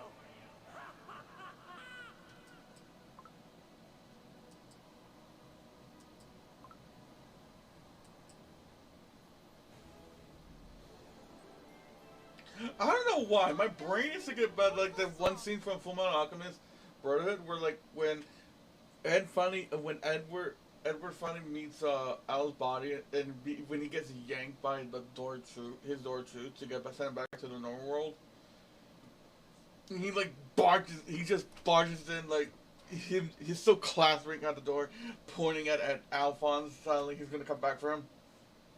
My brain just thinking of imagining that like with Milk cookies, like we will return and so like that. Like, oh, actually, that might try that. Getting ideas. Caught in the middle of a zombie fight. A zombie just appears behind me and starts fucking my ass. Is it saying humping me? Motherfuck. We are not necrophiliac. I know what this is. The jockey would like disagree. What's this? Okay, well the jockey is another fucking story. Okay, hold on. I'm not fully zoned in because I'm playing something right now while streaming. What? And I hear, this is not necrophilia. What the fuck is going on? Don't worry about it, Dan. I feel like I had a mini stroke with me going, oh, hold on. Hold up, wait. 2. Watch one of me Pattaya Dragon Cookie. That would be really funny. Yeah, it would.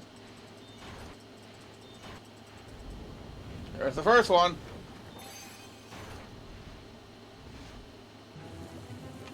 Mild sauce cookie.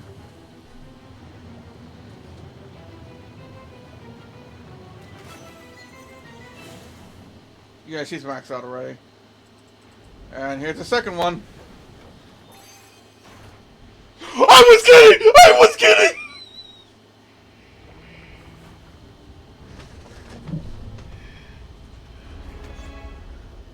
Well, there you have it.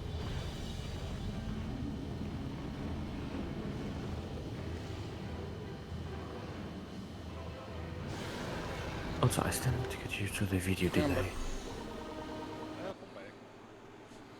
Thanks.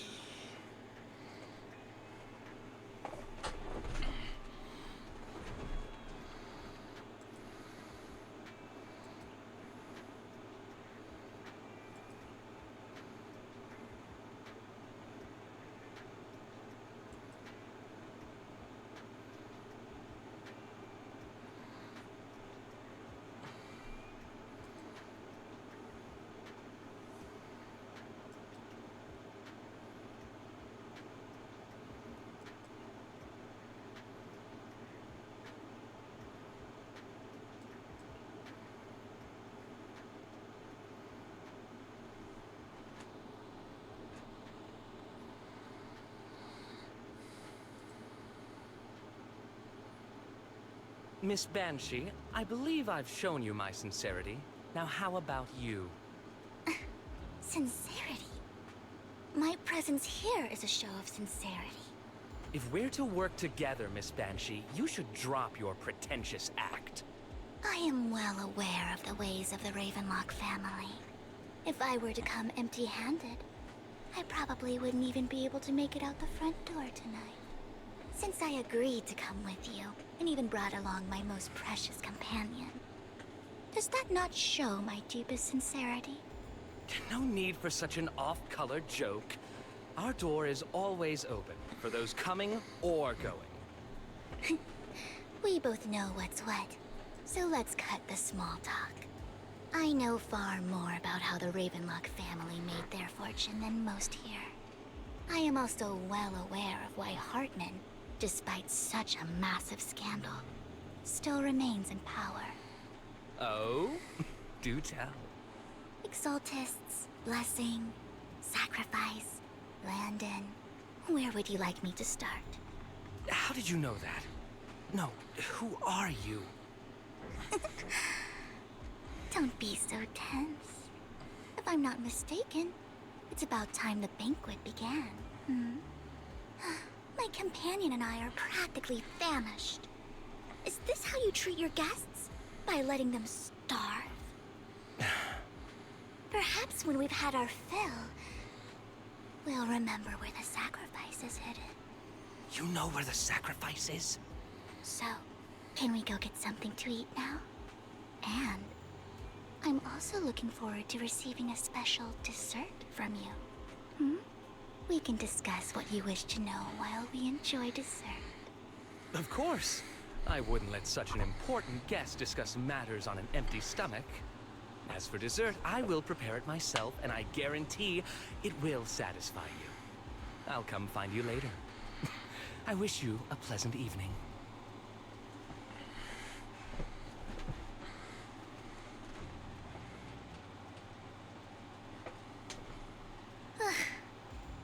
kinds of people are exhausting to deal with.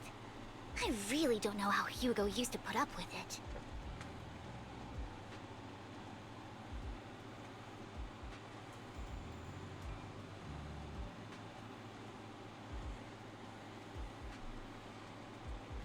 Was there a special meaning to the dessert you mentioned just now? I thought he'd stay for longer, but he left once you said that. Hugo taught me that bringing up dessert in such situations is a way of telling the other party they need to offer more. Fortunately, that old fox Hartman is terrified of losing power. He's definitely keeping the destruction of the sacrifice and the fact that the sacrifice core is fake hidden from the other family members. Otherwise, Burden wouldn't have been so willing to raise his offer. Lord Phaethon, let's find Hartman's study when the banquet is at its busiest.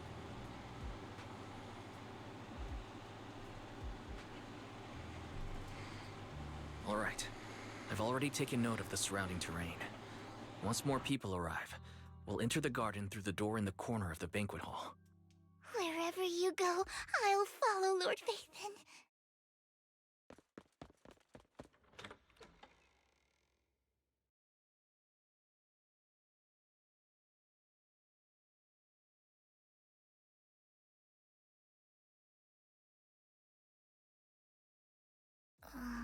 Isn't this going a bit too well?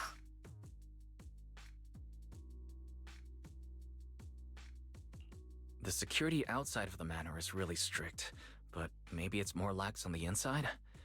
Just in case, though, let's contact Lycon. Right. Having some backup would be safer. Let's check Hartman's recent correspondences for clues. I still have concerns about the sacrifice core. Right. Though the core he gave Dina was fake, Hartman might have left a trick up his sleeve and hid the real one. Then let's split up.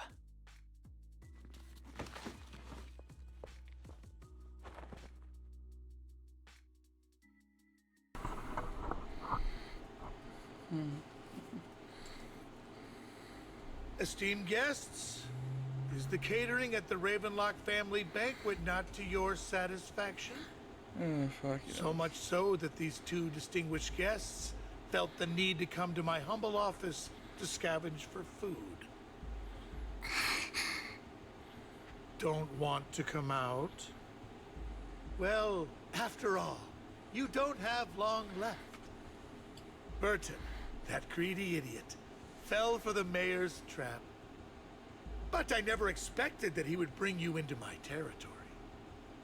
I suppose I should thank him.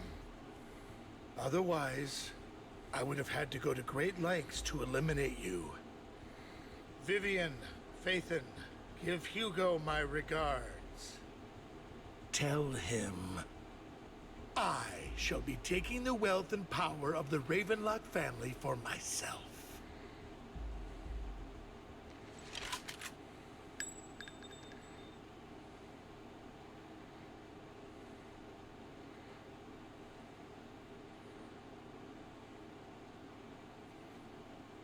The bullet. How? Dear uncle, why must we be so distant with one another? You can just tell me what you want to say directly. Hugo! Impossible! You're... Uncle, you must know a Ravenlock will never stop until they get what they want. Did you really think I would be defeated so soon? When I have yet to trample you into the dirt. You filthy bastard! You only know how to resort to these petty tricks! Petty tricks?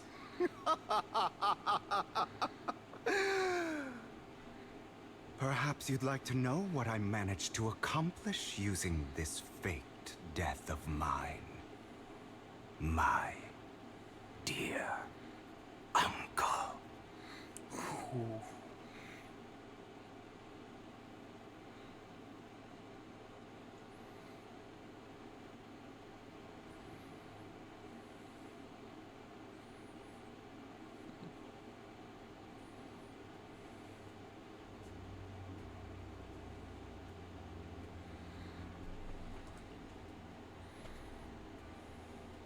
Faking my own death.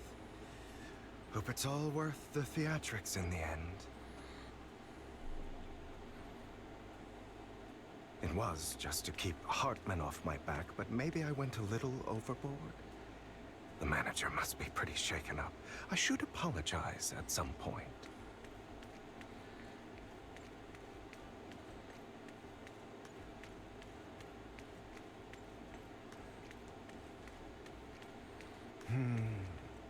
Guess I'll also bring Lycon along. He's my partner in crime, after all.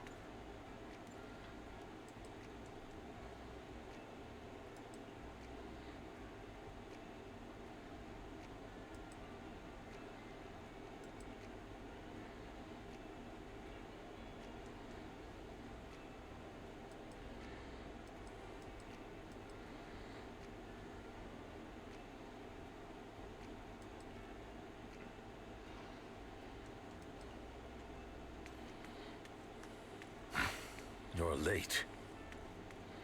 So strict. Spare me a moment to catch my breath, will you?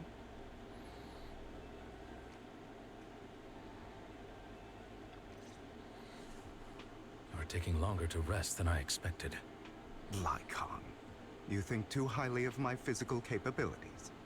Well, thank you for your cooperation.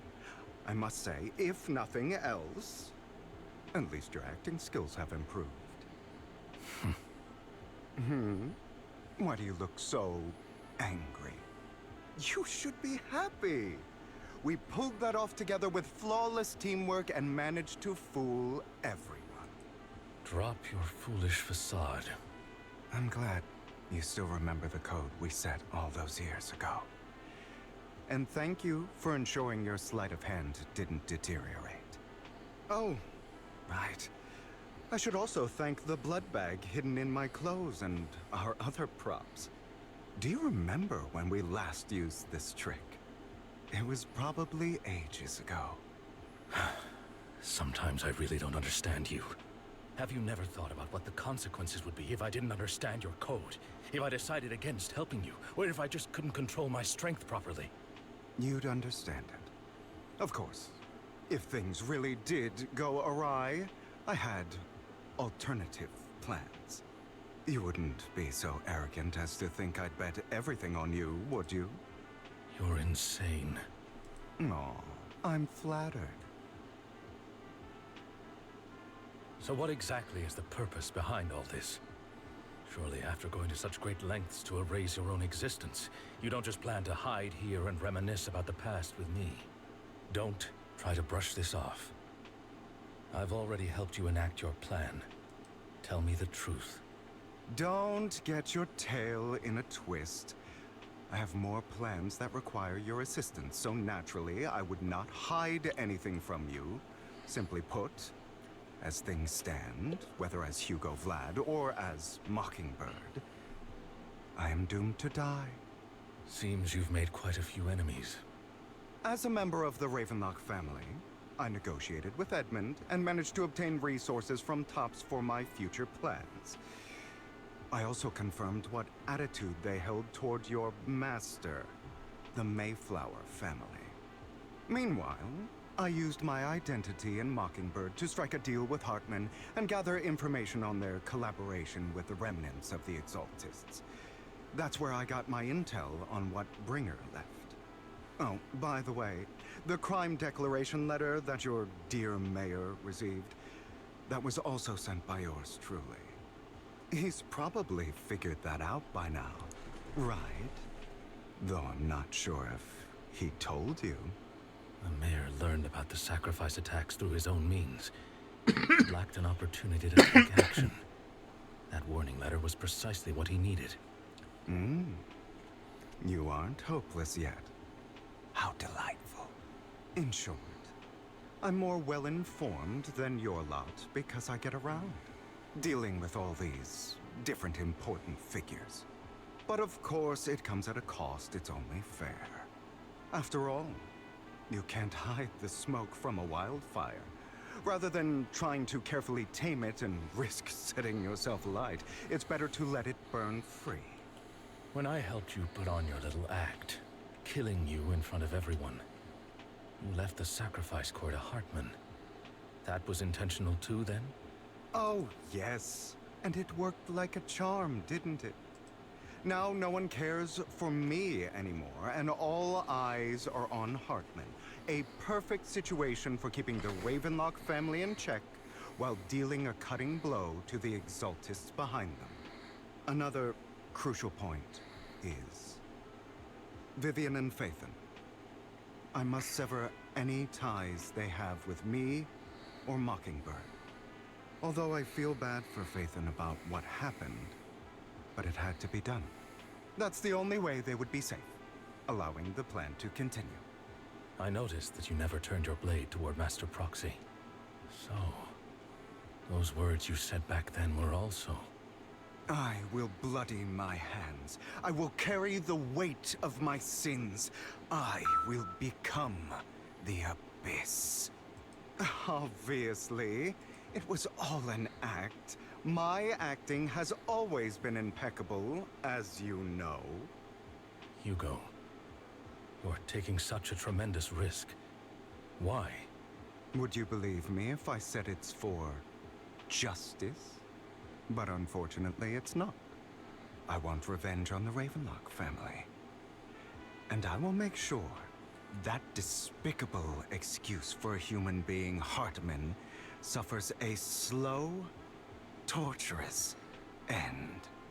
Of course. I also promised Vivian that I would help her investigate the whole thing with the Exaltists. That's all.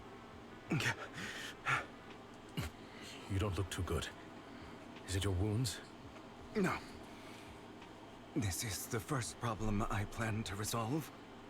Lycon, do you have a place that is sufficiently discreet, quiet, and can take a lot of damage?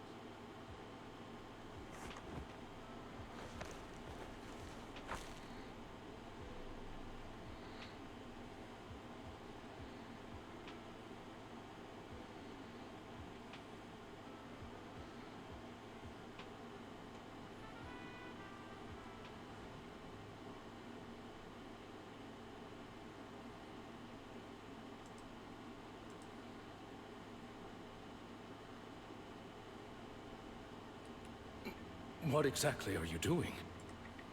Don't look at me like that. If I didn't have to do this, I wouldn't. Hartman recently obtained a bizarre substance, most likely from those crazy Exaltists. After use, it allows control of the victim's mind. To some extent. You were dosed with it. To be more precise, Lycon, I deliberately allowed Hartman to put this drug in my cup to facilitate our previous collaboration.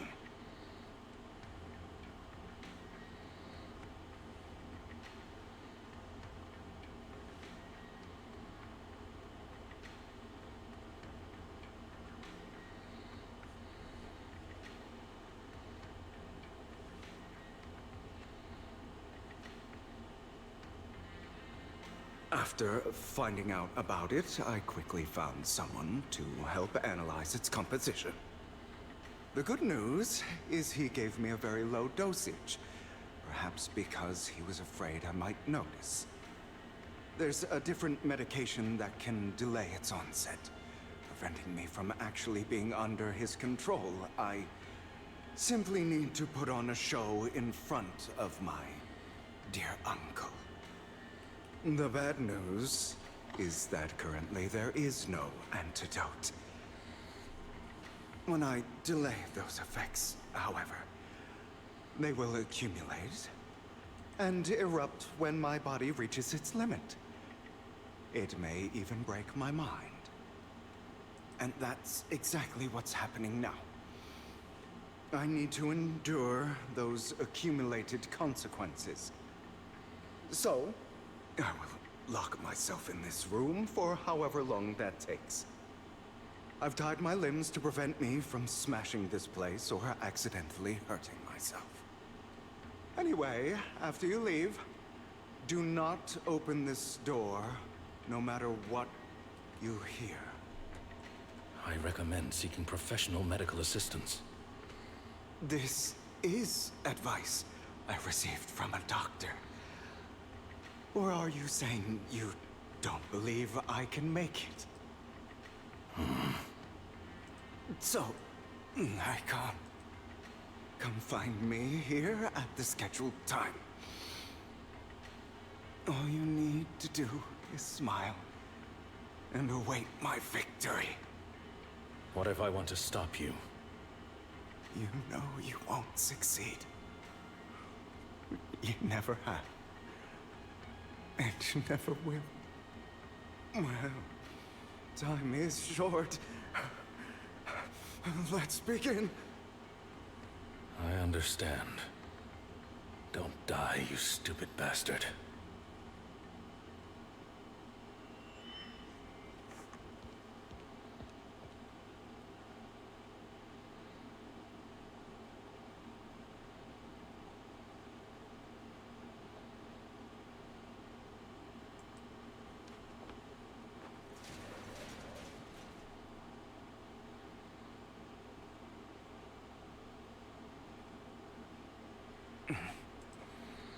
Is this because the side effects haven't worn off yet? Lycon's late. I'm surprised. Or is something wrong with time itself? Looks like someone's over there. Might as well go ask.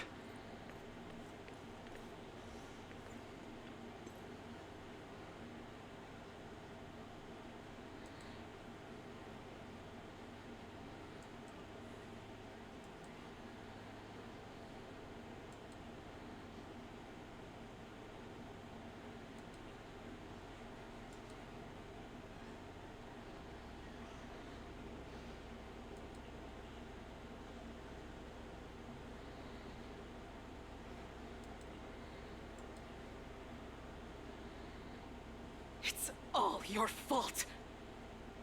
I wish I had never given birth to you!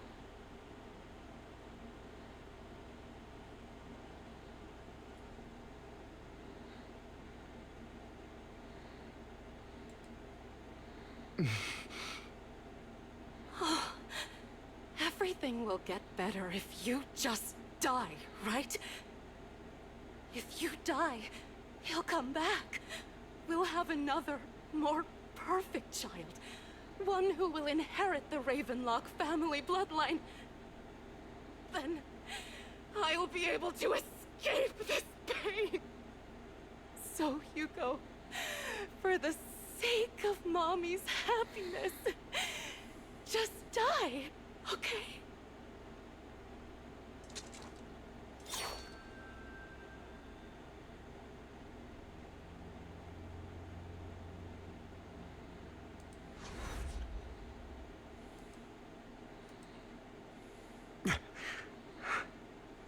So, I wasn't awake yet after all. That's because you don't want to wake up again. Who are you? I am you. Hidden deep within your heart. Your most true self. You want to kill her, don't you? Your so-called mother. Every time she beat you without reason, when she tried to gouge out your eyes, when she sold you into that hell, laughing all the while. You wanted to be the one to end her life. Why not admit your hatred? As you are, you can hunt her down and make her pay for the living hell of a childhood she made you suffer. Yes, I hate her. I hate her because she was foolish and shallow, greedy and stupid. I hate her because she doesn't deserve to be a mother. She did everything she could to try and get into the Ravenlock family. believing she could live a life of luxury without having to do anything, and never realizing she was a pawn, discarded from the very beginning. So she chose to blame me. Blame me for my heterochromia. Blame me for my very existence. But I won't kill her, because I know it won't change anything. She was incapable of loving me, just as she is incapable of loving herself. Have you been brainwashed by that dog? Keeping up the act of being some magnanimous and forgiving fool? Don't compare us. I've simply come to understand love or hate. I make my own choices, and they have nothing to do with anyone else. She sold you to the Ravenlock family for a huge sum of money. She used that money to start a new life without you. While she was indulging herself, you were going through hell in the Ravenlock Manor. Does it not torment you? Do you not feel the hatred? Do you not want to demand answers? Kill her. Only by killing her can you be truly free. For a long time, I thought the same way.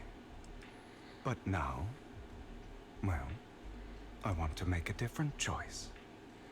Stop lying to yourself. You never had a choice. This weak-minded thinking will only lead you to failure. Like before, you'll be nothing but a worm, trampled into the dirt by those so-called elites. Do you still not get it? This is how the world is, and always has been.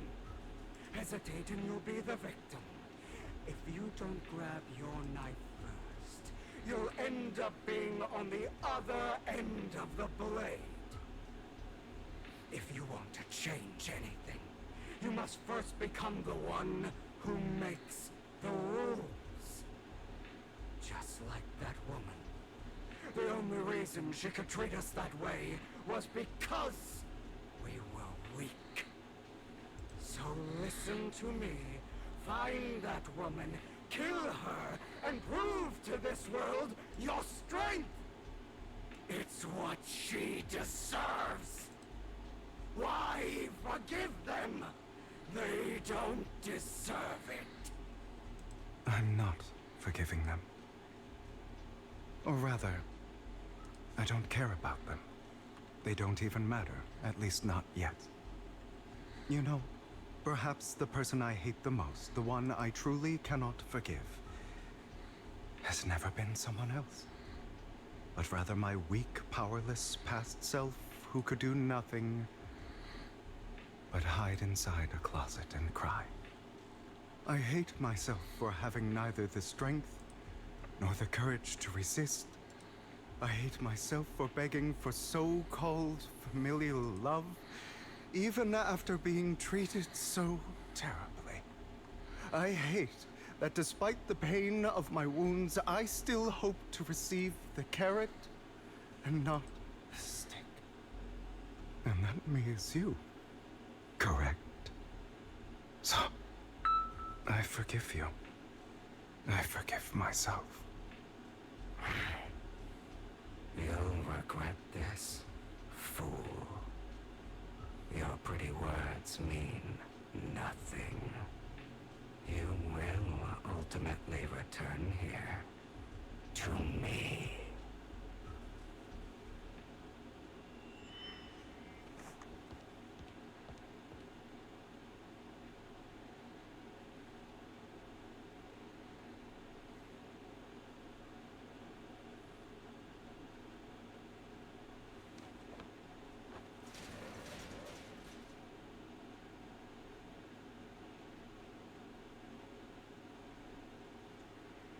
see. This is still an illusion. I wonder who's going to show up this time.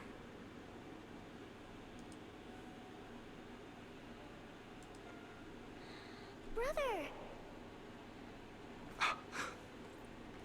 Hugo, let's play hide and seek! I'm already hiding! You'll find me, right? Like you always do! Serena.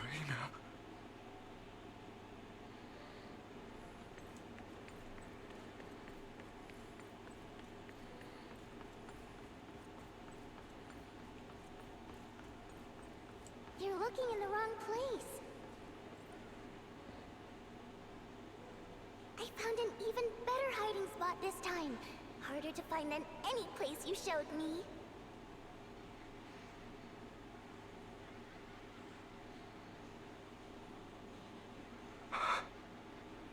Hey, Hugo. Do you ever wonder why I had to die? It was because of me. That's right. It was because of you. It's all your fault. If only you didn't exist, I wouldn't have had to suffer.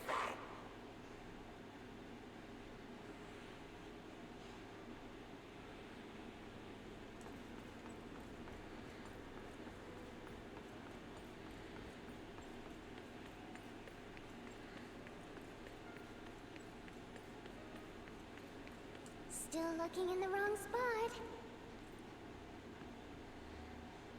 I can't believe you still haven't found me after all this time.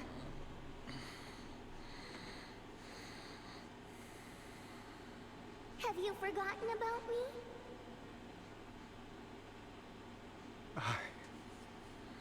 I haven't forgotten. It's okay. I'll forgive you.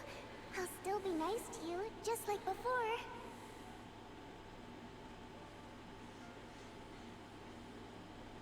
I was the only one who was ever nice to you, wasn't I? Yes. Then tell me, why do good people always suffer? Why is kindness always punished instead? Tell me, Hugo, why?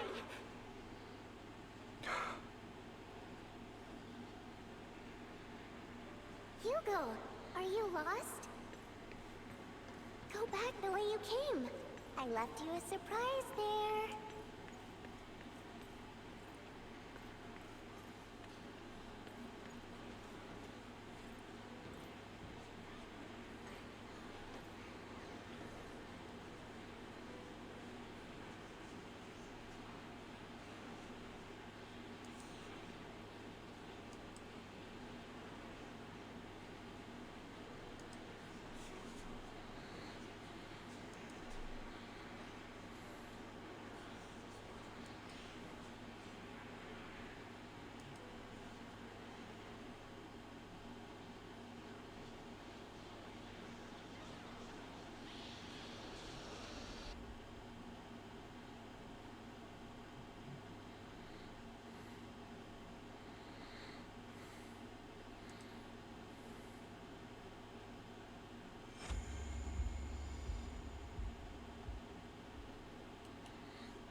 I told you that you would eventually return. We meet again, my friend. I told you, I am you. The side of you that you've always tried to deny existed. Of course. I know. This time it's about Serena. Right? Yes, your half-sister, and the only child in the Ravenlock family who was kind to you. Unfortunately, it was her kindness that led to her untimely death. It was my fault. I don't like the way you blame yourself, because that means I'm to blame as well. And I don't think I did anything wrong. Your mother sold you to the Ravenlocks. And your father, he saw your talent and wanted to use you to push the other children into competing with each other. My brothers and sisters wanted to get rid of me from the moment they first saw me. In their eyes, you were no more than a slave. But Serena dared to treat you, a slave, as if you were human. And so, she was fated to die. They tried to kill me many times, but I was careful, and they did not succeed. So they killed Serena, who was weaker, an easier target, and pinned everything on you. Serena died in your place. Those cruel brats thought that by reporting this to Father, they could use it to get rid of you, a rival who threatened their positions. Yet, not only did Father not blame you for the incident, he praised you for it. In this world, only the ruthless, cruel, and merciless can stand at the top.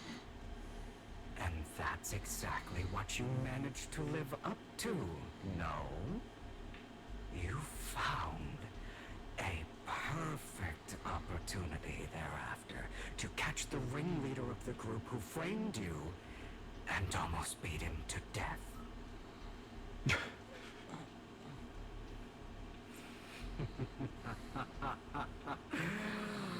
Oh, you should have seen the expression on your face back then. Oh, crazed and manic with utmost delight. I don't remember that.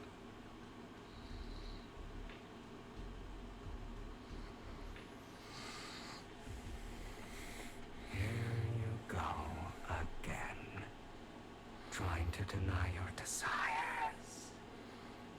Deep down inside, you've always wondered, asking yourself why these evil people never got the punishment they deserve.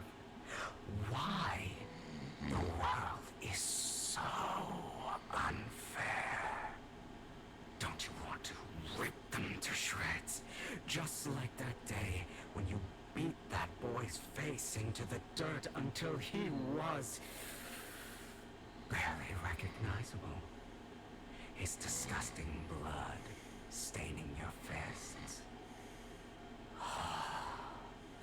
Recall your exhilaration, your cathartic release of rage, that outpour of hatred. That victory belongs to you. You deserve it. Those brothers and sisters of mine are all dead. I cannot take revenge against the long deceased. They died by Hartman's hand.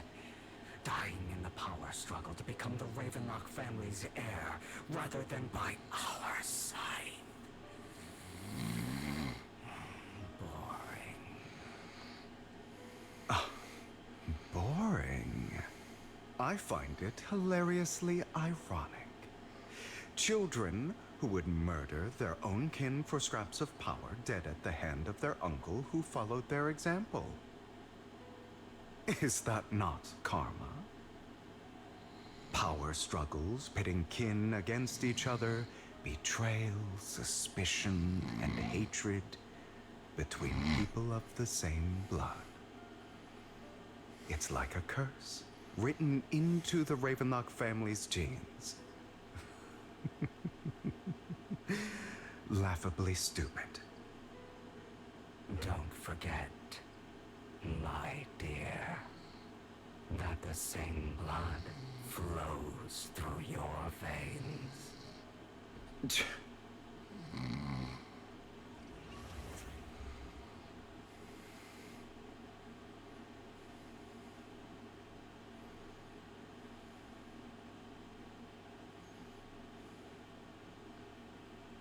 That's right, my dear nephew.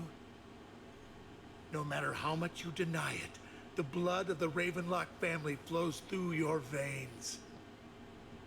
Survival of the fittest. Only the strongest deserve to live. Only the strongest deserve to rule. This is the path of success that has led the Ravenlock family to victory countless times. A blessing and a curse etched into your flesh and blood.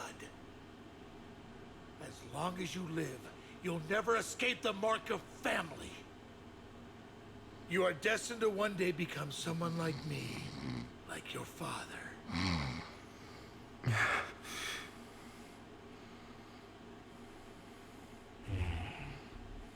Is that fear I sense? I can see you trembling. Why does the Ravenlock bloodline terrify you so? I won't become like my father. Never. You won't become a failure like him. So relax. Our power eclipses him, and so does our ambition. So, do not deny your own desires. Do not resist your own ambition. This is the talent you were born with. The best gift fate has ever given you. Admit it. Deep within your heart lies a spark, yearning to ignite a raging inferno that will burn everything down. And I am that spark.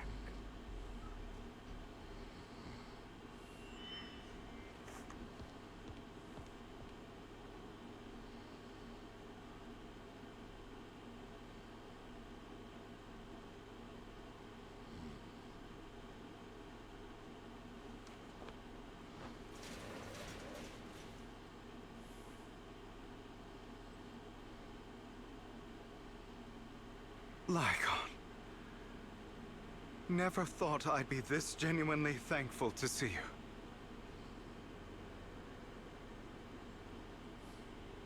Seeing you means this never-ending nightmare is finally over, right?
I don't want to hear something like that from you. You have no idea what that man, my this really like? A person who stops at nothing for their own interests and ambitions. Just like what you're doing right now. And what do you think I'm doing this for? All of this was part of your plan. You knew where the Ravenlock family was going to be, so you set Mockingbird's target there. To seek revenge, you plotted to assassinate your own father, but he was too vigilant, and you failed. After almost being assassinated, your father was furious and locked everyone in the hall, but was unable to find the assassin. And what a coincidence that a hollow disaster just occurred in the vicinity. So he used it to eliminate all the unfamiliar faces there, turning them into victims of the hollow, an easy feat for the Ravenlock family. So, the one who killed innocents was my father, not me. You knew what choice an extremist like him would make. And you used the chaos to once again attempt an assassination. This time you succeeded. You killed your own father at the cost of innocent lives. Admit it, Hugo. You don't care about anyone else. The only thing you care about is your revenge. How is that any different from your father? Enough. I'm tired. I may hate him for betraying me, but he wouldn't say something like that. What? You aren't Lycon. You're the other me, hidden deep within my heart.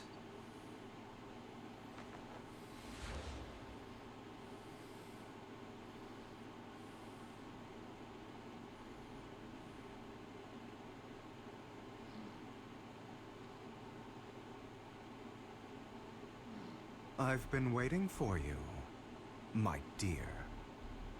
It seems you've already grown accustomed to this place, even turning the tables on me. Just as you said, you are me, and I am you. There's no such thing as having an advantage over oneself. We are ultimately one and the same, forever inseparable. Then you should know what I want to say. When you and Lycon split, you didn't even try to clear up the misunderstanding, didn't deny or argue against what he said. Because you realized that deep down, he was right about you. You just hadn't acted on it yet. Some people live only to bring more suffering into this world. Sometimes, murder is what brings justice back into this world. For that, I must stain these hands in blood. That's right. Just like what you said before you faked your death. Were those words really just an act? To slay the dragon, you must first become one with sharp claws, rending fangs, and strength enough to destroy anything. You know the truth better than anyone. If you hadn't hesitated, and instead seized the first opportunity to kill your father, none of what followed would have happened. Innocent civilians wouldn't have died. Your partner wouldn't have lost an eye and both legs trying to save people. And Mockingbird would have never gotten to that point. You can save more people. Save good people. Save more lives than the evil ones you take. I've spent countless hours in regret over that incident. So why not submit to your true nature? You want to be the judge, jury, and executioner of this world. And you can.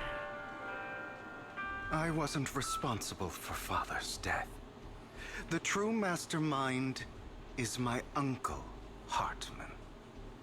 His schemes to kill the head of the family were all so he could take control. Mockingbird was simply unlucky enough to get caught up in it. So, for a behemoth like the Ravenlock family, with its roots so deep, a single person's death, regardless of who that person is, wouldn't change anything. Of course, whether it's Tops, the Mayflower family, or even the entire world, it's actually all the same. I refuse to be dragged down by pointless hatred any longer. You foolish, stubborn idiot.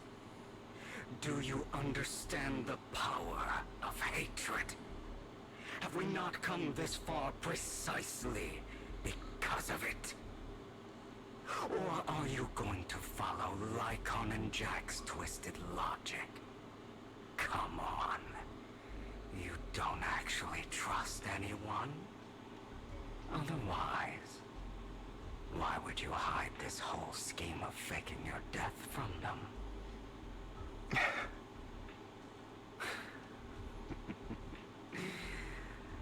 You've built an impenetrable wall around your heart, keeping everyone out. Of course you are right to do so. No one in this world can be trusted. Always. All you'll receive is hatred from your own blood and no love. Suspicion from your companions, and betrayal that comes all too easily. But the most ridiculous thing is that you want them to trust you. You stay silent and long for them to notice your suffering. You yearn for your companion's understanding and trust. Idiot. That's why you are incapable of exploiting them for your own ends. You care about their safety even more than your own. But remember, only the weak need companions. And we are children born from hatred. We are different from them. I will never be like them, and I don't need to be. Come. Let me show you what powers we can wield. But you are me. And I'll never lose to myself.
Think about all the injustice you've suffered.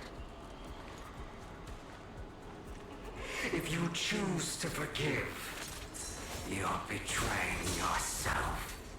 You know that. Letting you consume me would be the real betrayal to myself. Out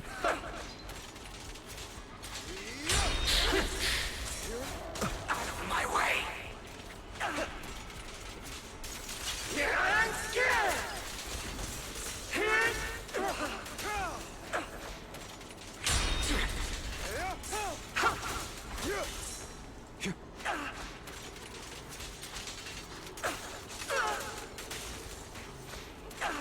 You're just afraid to admit.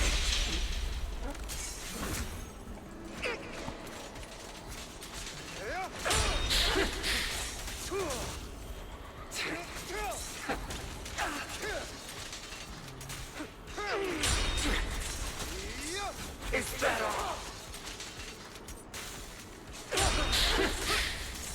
Out of my way!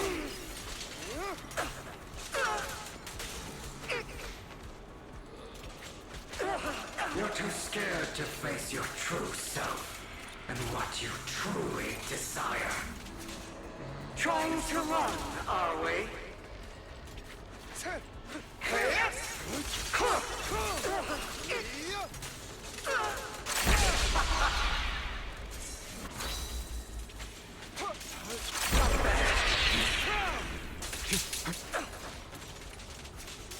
I have you now!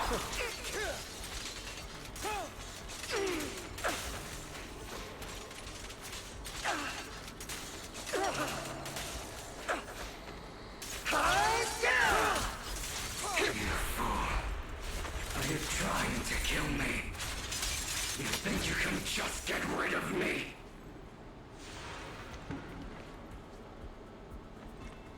Without me, you are nothing. For what it's worth, thank you. Don't be afraid. You and I are inseparable. You're part of me, just as I am part of you. Fancy words won't change anything. No. It's not just platitudes. I finally understand now. Some pain only fades when it's seen, when it's accepted. So I won't fight you anymore. I won't hate myself anymore. Weakness, hatred, malice, strength, forgiveness, justice. They're all part of me.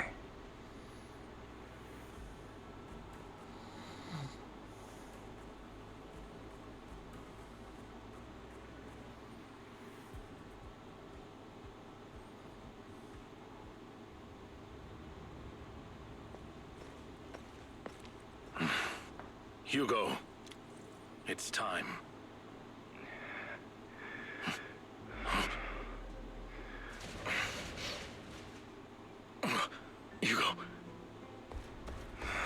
Hugo, you... Did I scare you? I made it through. I won. No praise for me, my dearest partner.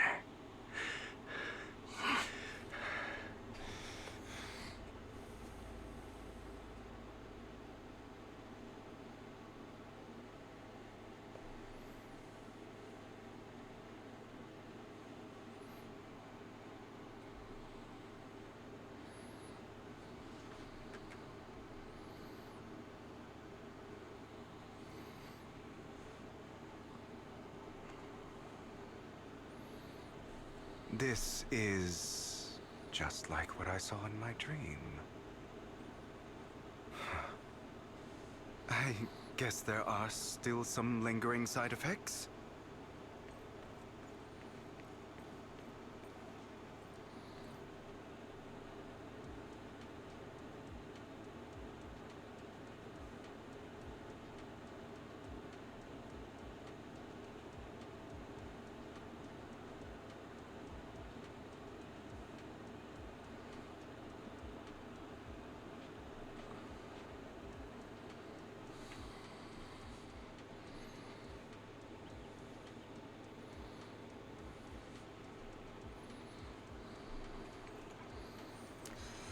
Be right back.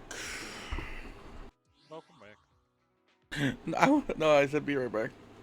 I said, yeah, I was back a while ago. I guess it didn't pick up. Maybe you were away or something. Yeah, I'll be right back. I'm gonna grab a cup of coffee.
I came back with my coffee.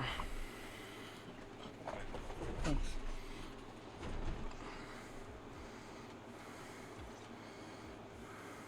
Ah, my former partner. You're still as punctual as ever. Are you sure you're fully recovered? How about we fight? And I'll show you how recovered I am. I refuse to fight someone who is in need of medical attention.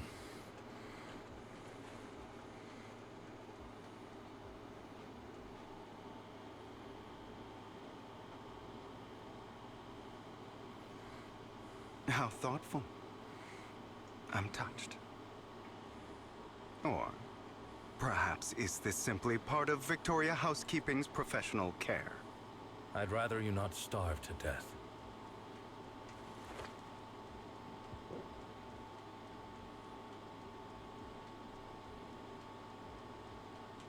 out to your liking. I'm fairly certain this is the same kind as before. No.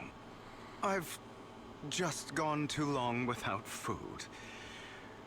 It feels a bit uncomfortable. Either way, thank you. Now tell me, what exactly happened in the warehouse? Just going a bit crazy from... you know what? Were you expecting anything else? But... I did have a very long dream. A dream about many things from the past. If I had to put it into words, it would be like giving myself psychological therapy. You seem like you could benefit from some too. How about it? Want to book a session with me? Trust me, I'm a pro. Seems you really have recovered. Well, of course. I'm feeling pretty great right now. Like I could argue with you all day on every petty detail of who exactly was in the wrong back then. I wanted to ask, what you said about Mockingbird before, when you faked your death, was that part of the act? You mean the part about how Mockingbird has never really changed anything or saved anyone. I didn't expect you to still be so hung up on this. Interesting. After all, it was you who chose to betray Mockingbird. To betray me. Just as I said before, I never considered Mockingbird a failure. Perhaps Mockingbird deviated from its origins, but it has its value. You shouldn't reject the things you've done. Or Mockingbird. I have contemplated this before. Yes. Mockingbird has helped some people and has genuinely managed to cause trouble. For those who abuse their positions of power for evil.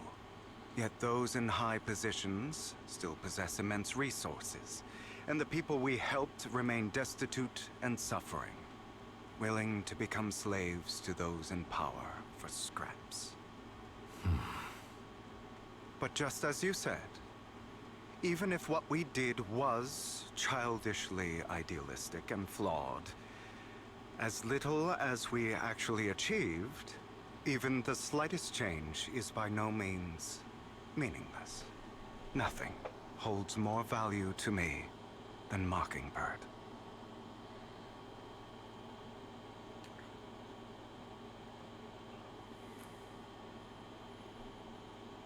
All right, let's catch up later. I still have things to do, and need to wrap up my plan. I thought you would rest up first. As much as I would prefer that.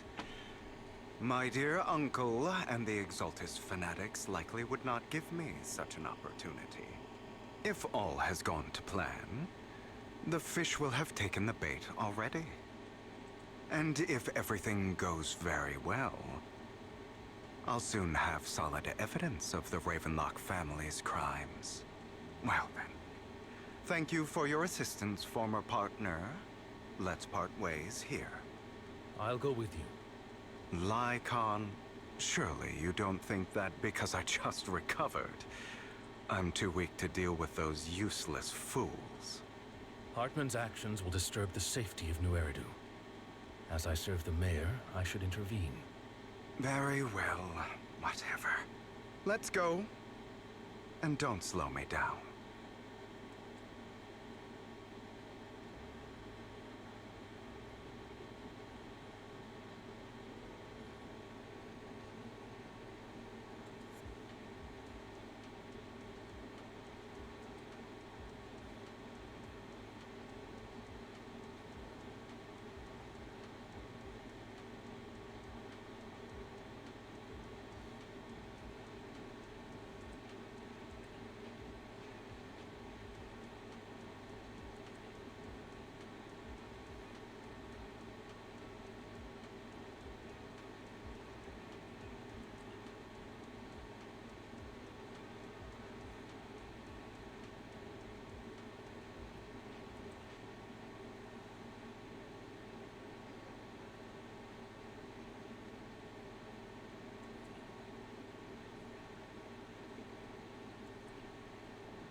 I'm sure you've heard about the missing workers from companies under the Ravenlock family, too.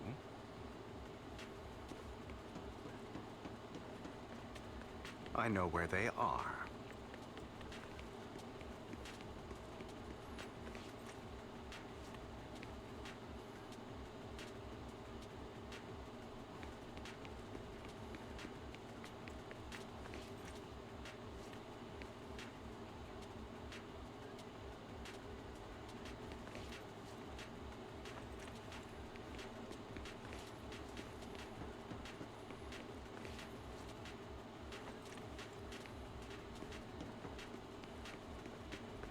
Those are Ravenlock's men. The workers with them are the victims who were tricked into going into the Hollow.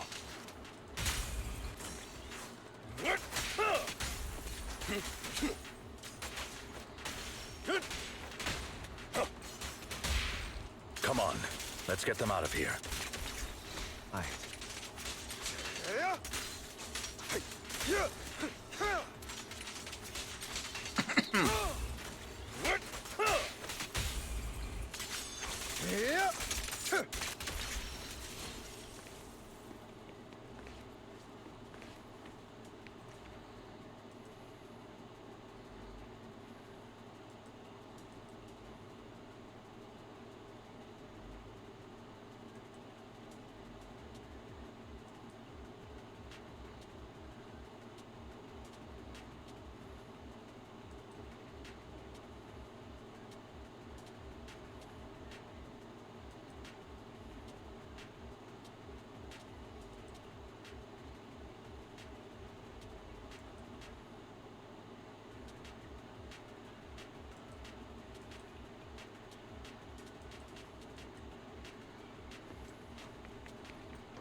Bunch of nobodies.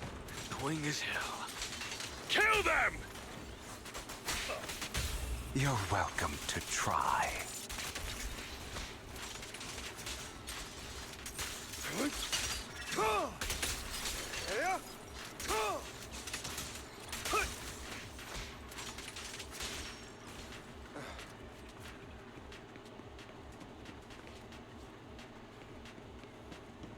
More workers here. And quite a lot of them.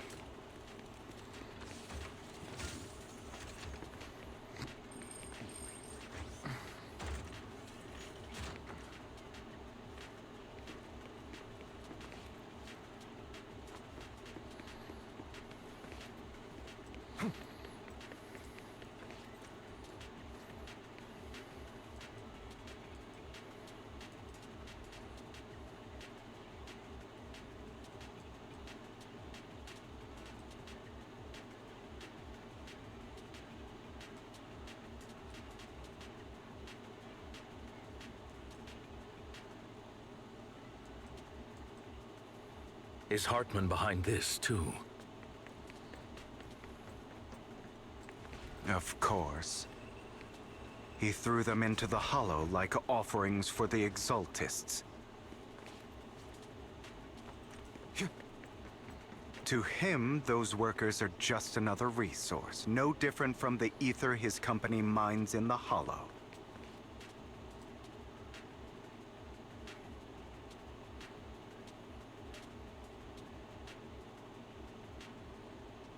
There's more over there.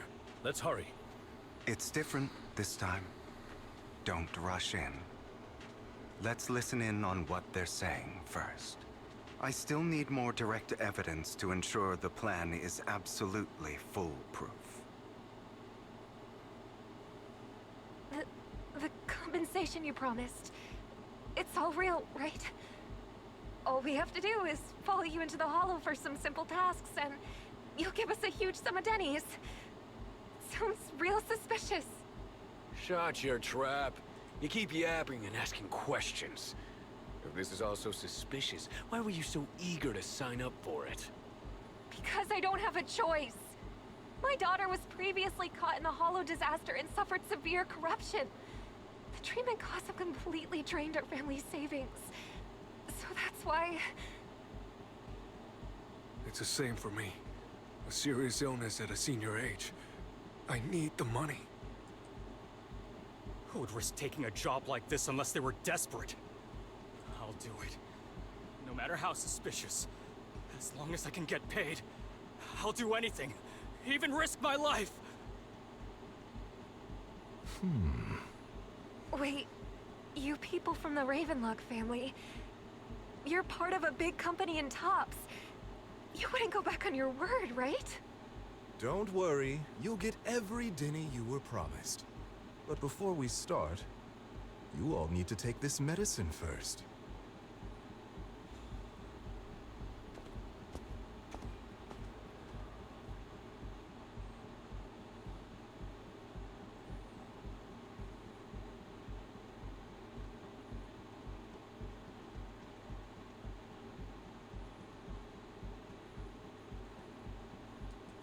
Bro, should we really be doing this already? These workers keep talking. We're wasting time like this. And the sooner they take it, the sooner it'll be over. Consider it an early release for them. What? You didn't say anything about having to take pills before. Look, this is good stuff, all right? It'll increase your ether aptitude. There's tons of people who'd kill for something like this. Exactly! You'll be working in the Hollow for several hours. This is essential medication. You have to take it before we continue. If you refuse, then you can forget about the job. Of course, you won't receive the compensation either.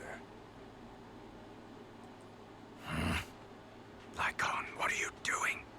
Rescuing those workers, of course. There's clearly something off about those pills. We can't let them take them. Now is not the right time. As I said, we need more evidence to ensure the plan works. And as I said many years ago, you can't exploit innocence to achieve your goal. So that's how you see it. If that's not what you want me to think, then explain everything to me. All right. It's a little complicated, but simply put, these workers will be fine. Of course, it's your choice to trust me or not. But if you try to rush in, I will stop you. I trust you.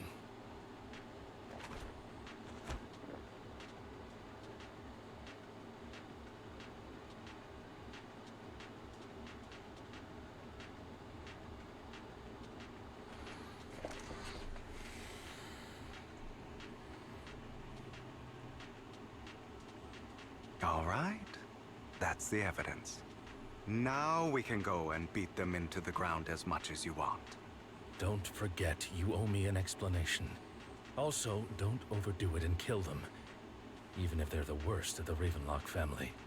All right, Your Holiness, Saint Lycon. Who the hell are you?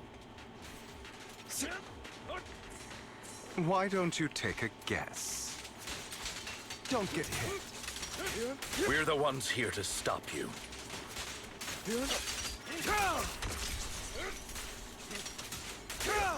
Can't remember the last time we worked this well as a team. Your legs, how are they feeling? I'm fine. To be honest, I think I prefer the way you used to fight. Time to freeze all evil! You had a lot more aggression. Let the party begin.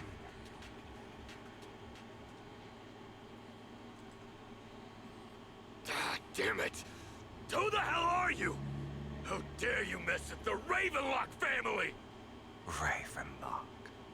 Savor the name while you can, for it will soon cease to exist. What's that supposed to mean? It means exactly what I said. I think this might be good for you. Sever your ties while you can. You still have a chance to walk your own path. The family's honor comes above all else. Is that really what you think? I saw the compassion on your face just now. You're not from the main family, right? That's why you were assigned to these trivial tasks. But in reality, There's no need for you to keep playing this boring game for them. I don't have a choice. From the moment I was born into the Ravenlock family, You always have a choice, if you're willing to act. All right, let's end the small talk here.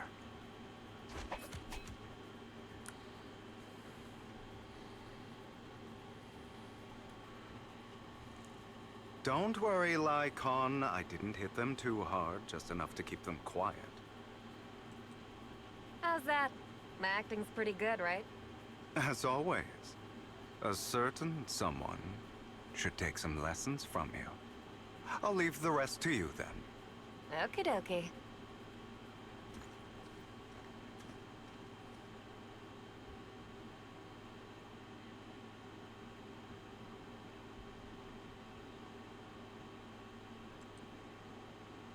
Okay, now can you tell me exactly what's going on here? As you can see, that worker just now was actually an informant of mine. The pills were swapped out with vitamin tablets. Outside of this batch, some workers have already taken the actual substance Hartman has. But rest assured, the antidote for it is already in development. I found the best in the field to help, and with the data I collected before, we should have results soon. I wanted to ask. The reason you decided to lock yourself in a room and endure the effects of the drug, besides getting evidence, it was also to collect data on this drug in order to create an antidote, correct? It seems you're not completely beyond hope. I thought you were just being stubborn. Sometimes I wonder if you know me at all. Then, I have one last question. Why did you never tell me any of this back then? The truth is, I heard everything. That entire conversation between you and Jack. Before he passed away in that small attic.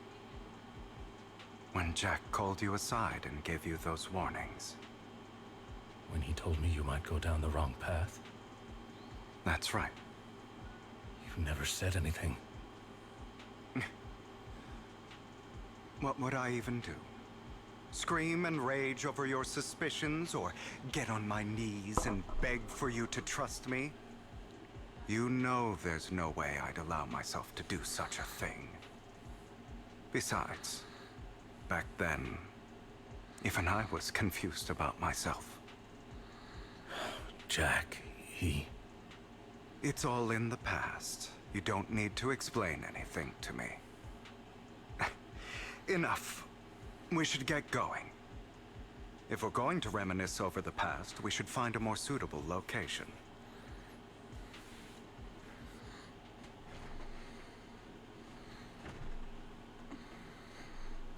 Lycon? That incident back then. I didn't do it. It was a scheme Hartman devised to take over the family. It was Hartman who killed my father, too. I only discovered the truth long after the fact. I did indeed attack my father, and I thought he was dead. But he wasn't. I couldn't kill him. And even before that, if I hadn't hesitated, none of what followed would have happened. Even now, I still think they deserve death. But I no longer care to personally deliver that fate. They're beneath me.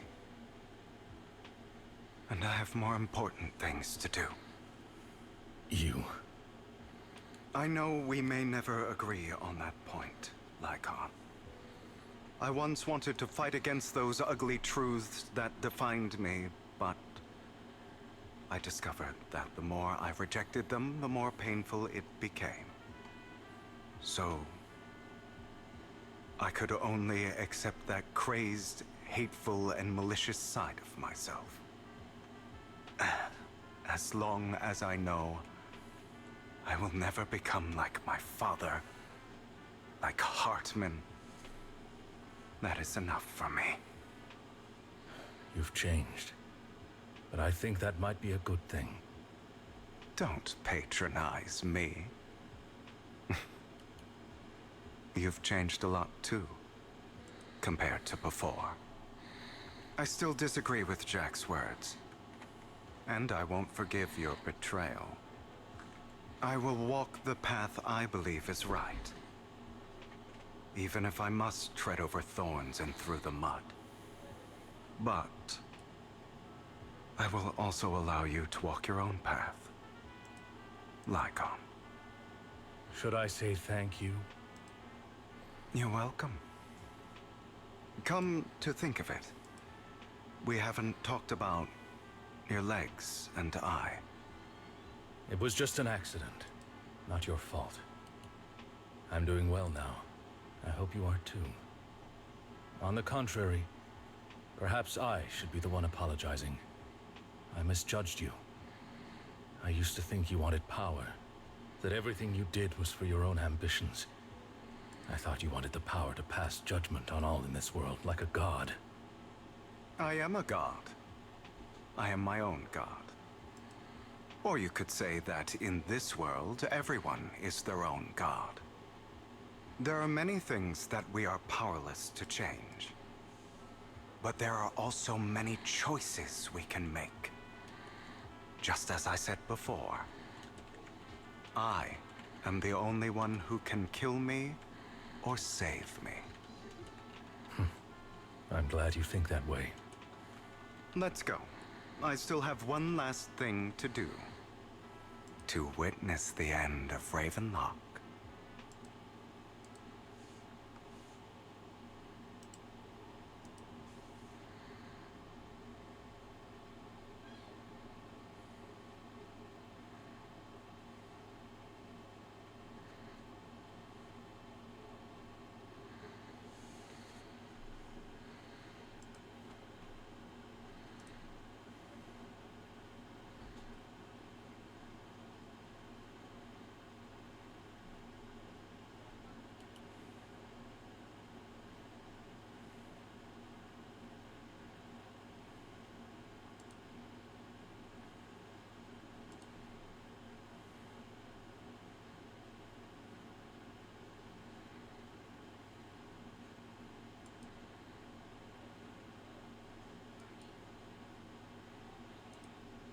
You really think you can take my place if I die?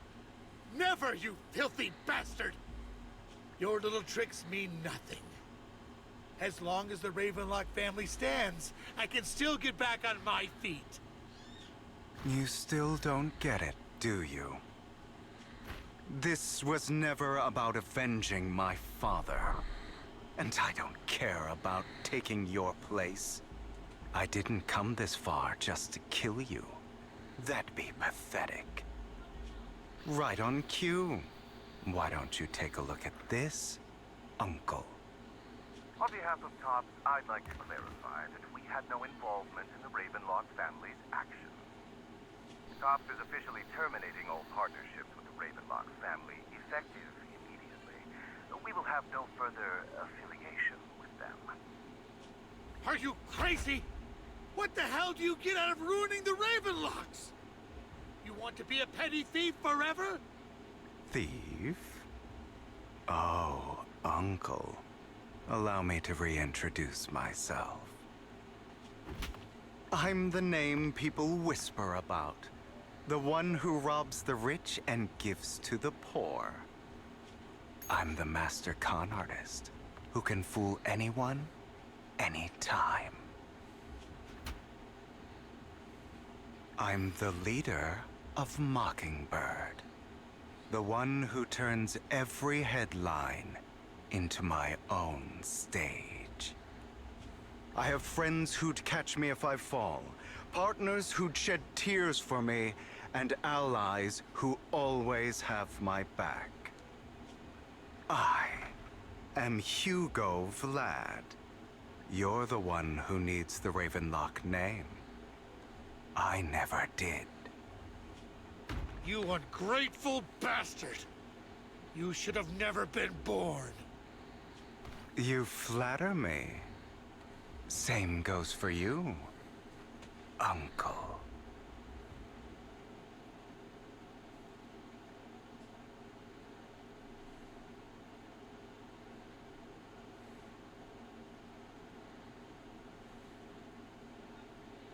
You've done well, Vivian. You had better give me an explanation. And here I thought this would be a touching reunion. What's with all the anger?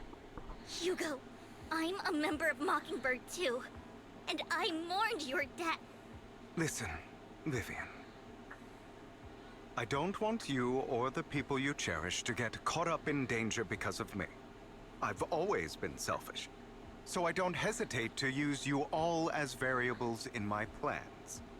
But it is because I am selfish that I also don't want my failures to affect my treasured companions. In any case, if you were in the same position, would you not make the same decisions? Lycon's taking care of everything outside. We should go. Also, Wise, thank you. And I'm sorry for the whole act where I threatened you. It was the only way for Hartman to drop his guard against you and leave you be. I, Hugo Vlad, am forever indebted to you.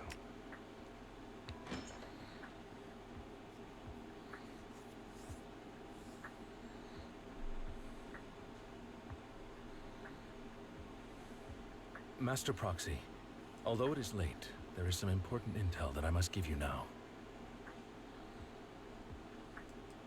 Did you know about Hugo's plan to fake his death and everything that's been happening, Lycon? I was simply playing along. After all, I could not determine whether Hugo's plan would pose a threat to you. You are a student of the Mayor's late friend, and I am obligated to protect you. You still have that habit of finding awkward excuses when you're embarrassed. Mr. Hugo Vlad, if you have any important intelligence to share, please do so with haste. I need to return to rest before midnight. You two sure are, close? For the sake of a certain old fossil's sleep schedule, I'll keep it brief. I learned from Camille that Dina intends to embed the sacrifice core into the sacrifice. Apparently, it will make the sacrifice much stronger. Sacrifices created this way will not retain their minds and will indiscriminately attack all living beings, including their creator. So the Exaltists don't do this. It would bring them no benefit. But Dina's concoction can control people's minds. If a person takes the pill and is injected with the serum Landon left behind, the sacrifice would be under its creator's control.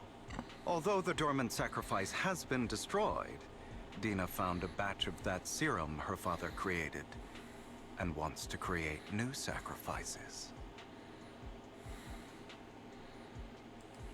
Putting aside the sacrifice for now, Hartman's sacrifice core is fake. We don't know where the real one disappeared to. The real core has always been here. Here? In Lord Phaethon's video store?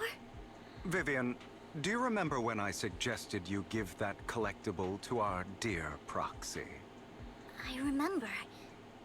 But that was just an ordinary pendant. And I've met the person who submitted it. She has absolutely no connection to the Exaltists.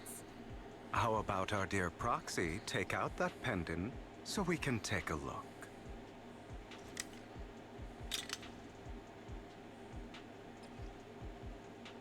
Fucking know it.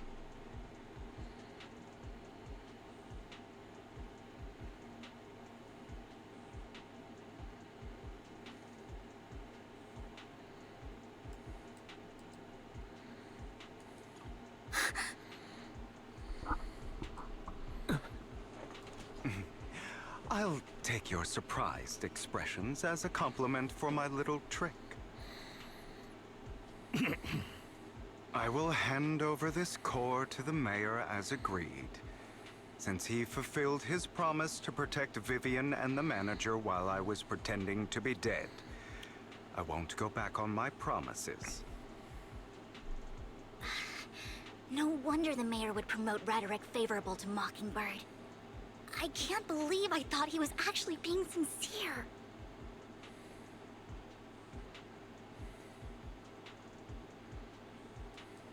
Since we have the sacrifice core, all we have to do now is stop Dina from using innocent people to make more sacrifices. Yes, and we need to destroy the last batch of Landon's serum. Hopefully with no options left, Dina will give up her obsession. All right, that's the important stuff. I'm going to go and confirm where Landon's serum's been stashed. I'll contact you again once I have something.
Landon's stash should be somewhere nearby.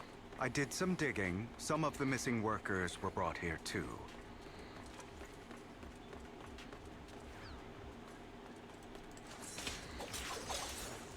Dina's getting ready to make her move. Don't worry, we'll clear them out.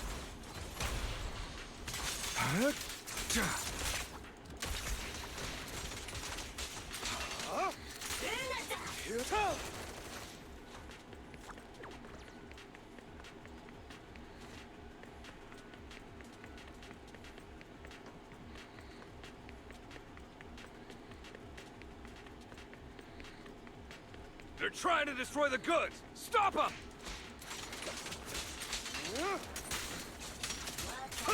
We need to take care of the guards first.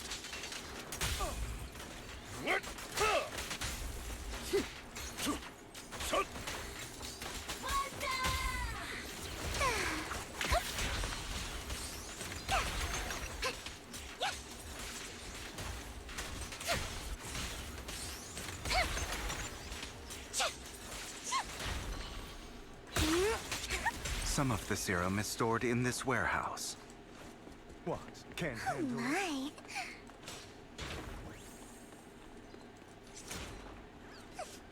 You're not taking anything from here! How can I trust her? Yeah. Hugo, get the guards first.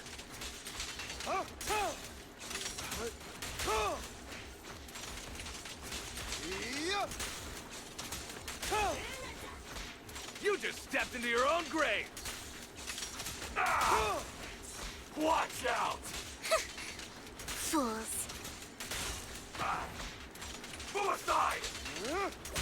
Stay calm now. Watch out!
How irksome. Tales for the dawn that sets the world alight.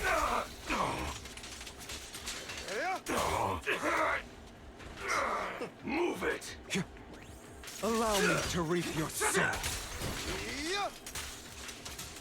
Out of my way! Prepare to kneel before me. I'll take you! Out of my way!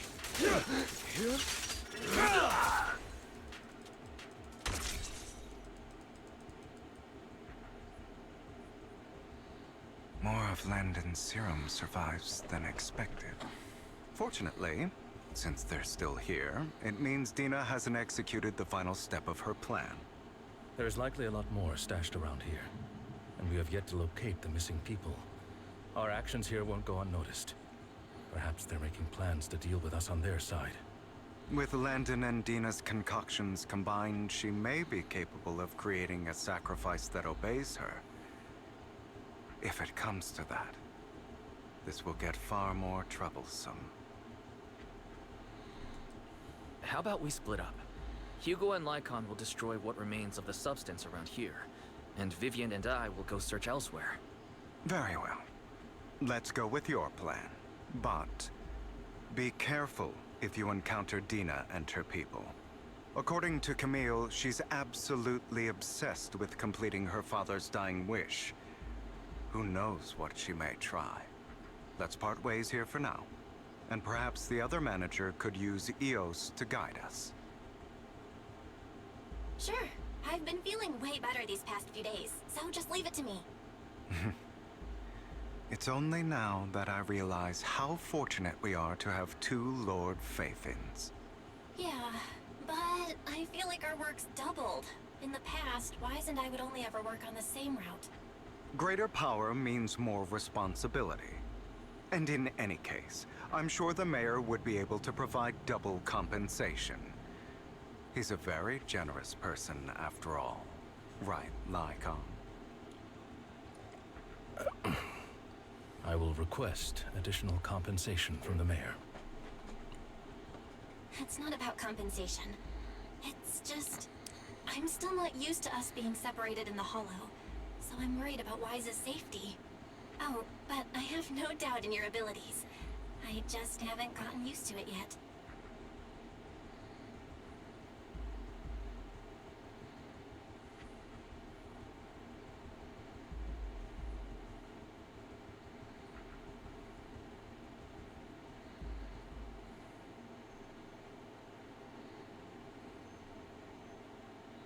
This is the future I saw. Lord Pathan.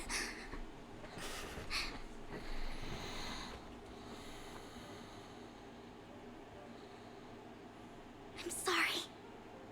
This time, I will make sure the future I saw does not come to pass. I don't want to bring you misfortune. That's all I wish for.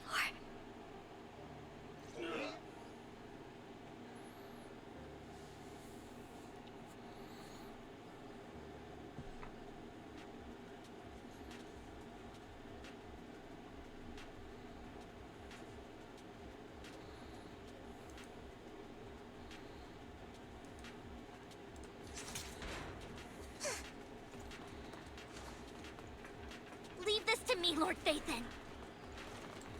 Notice me, Lord Phaethon.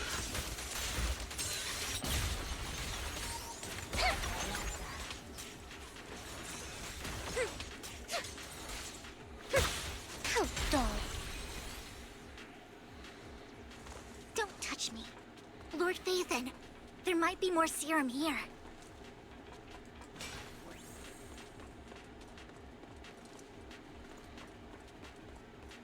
Fool.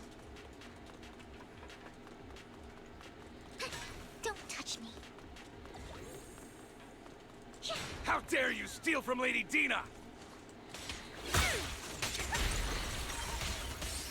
I'll try to go easy on you.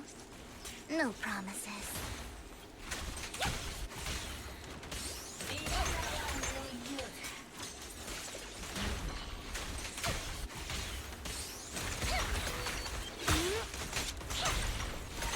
What's up?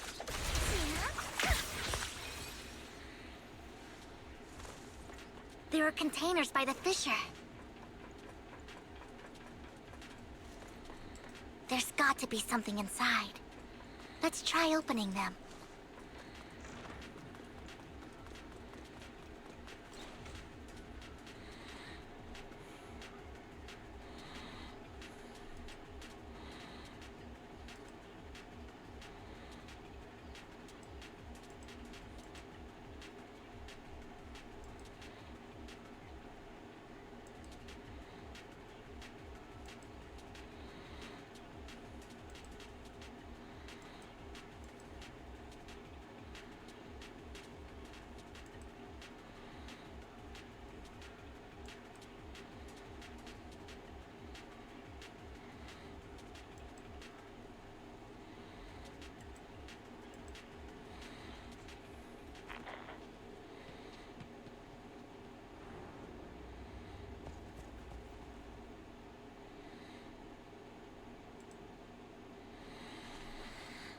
It must have been tough for you to find this place. Vivian, if you had stayed out of it, I wouldn't be so eager to get rid of you. Those people have been taken to safety. You're all out of options. They're just mere test subjects. So what if they get away? There will always be people consumed by greed. And therefore, they will come willingly to me. In any case, what are a few sacrifices in comparison to the completion of Father's grand ambition? Dina, you deceived those people. They didn't come willingly to you. You tricked them, just like Landon did back then. Deceived? Father gave hope to those who had everything taken from them by the Hollows. Vivian, you once rejoiced at the hope Father offered you, too. Before Father took you in, you were no more than an omen of disaster that no one wanted. It was Father who gave you shelter and a purpose for existing. Do you remember the first time you bestowed a blessing under Father's guidance? How did you feel when that person looked at you with adoration and gratefulness? That was the first time you felt hope. Like your existence had a purpose, right? Don't forget that it was Father who, through what you call deception, gave you hope. And you, what have you done? You basked in Father's attention and everyone's adoration, only to destroy everything.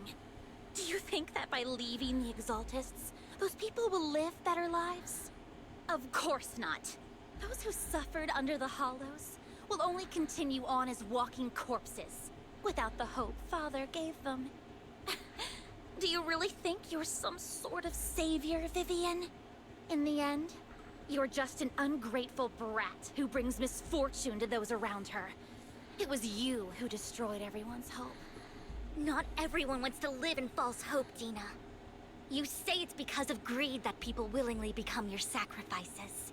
Perhaps those people aren't entirely virtuous. But that greed is just wanting to live a better life beyond the Hollows. What you and Landon have done was never about giving people hope, but exploiting it. Stop lying to yourself. Deep down, you know what Landon did was cruel. No.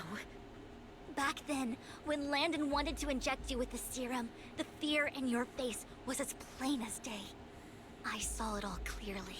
If all of this is as righteous as you claim, then why did you make such an expression, Dina?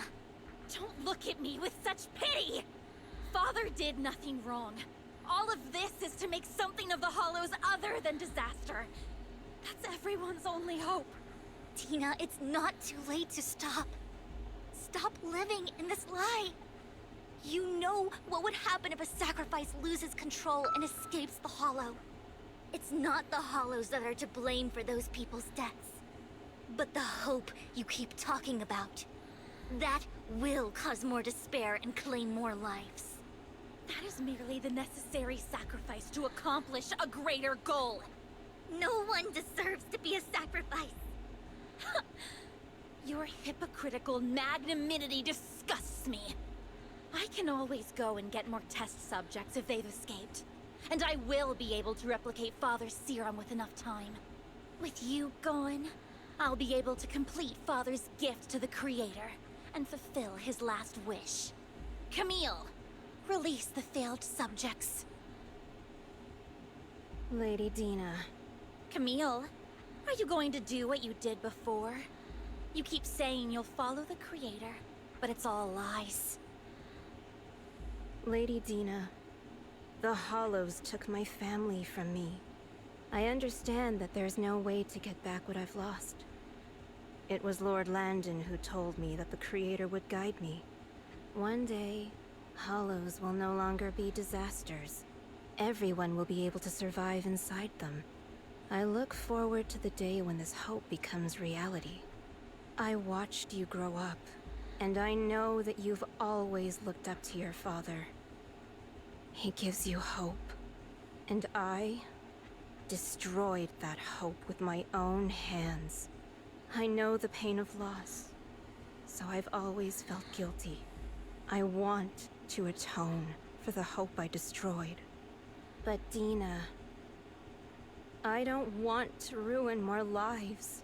And I don't want to continue watching you destroy yourself. Vivian is right. Not everyone wants to live in false hope. So, please, stop. Camille, are you abandoning me too? I'm not abandoning you. I just don't want to see you go past the point of no return. The point of no return? I passed that point ages ago. No, Dina. You can still turn back. I'll be your way back. Where are you going, Camille? I made a deal with Hugo and the mayor. If someone needs to take the fall for this, let it be me. I did it. All of it. I've been forcing Landon's only daughter, Dina, to research how to create sacrifices. I colluded with the Ravenlock family for my own gain. Everything Dina did was under duress. Since I've kept her captive for so long, she doesn't have the skills to survive as an independent member of society. She'll need a caretaker and teacher. Someone who will look after her and educate her. No! I refuse, Camille! I refuse to accept this! Dina, I'm going to dispose of those failed subjects. I won't allow it! You'll die! I won't allow it! You can't leave me. I command you! You've always followed my orders, and you will follow them now!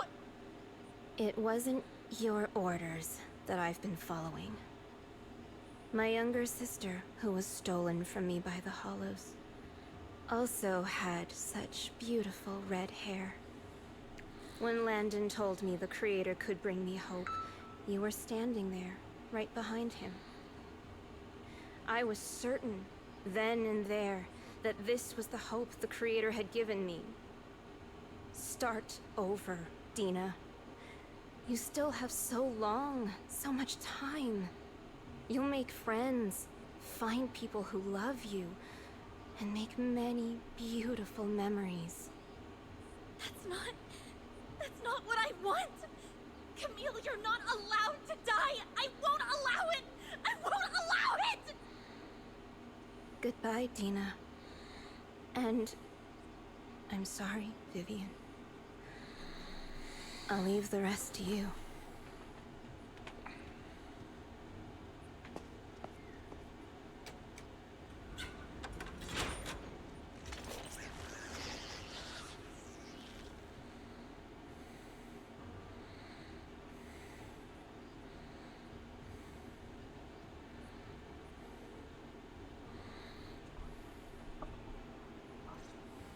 Let's take out these ethereals first. We can't let Camille's efforts go to waste.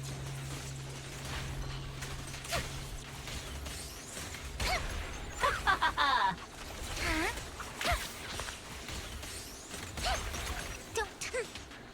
You better not get my dress dirty.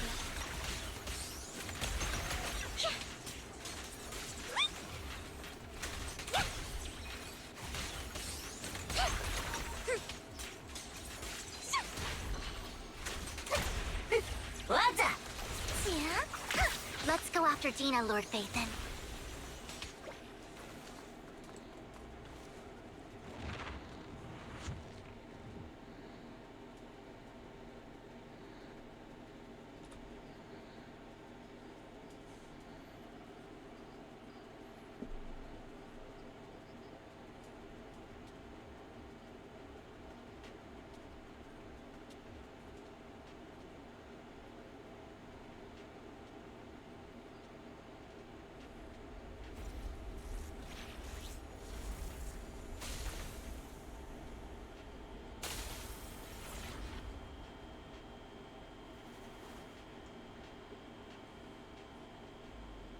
Are you satisfied now, Vivian?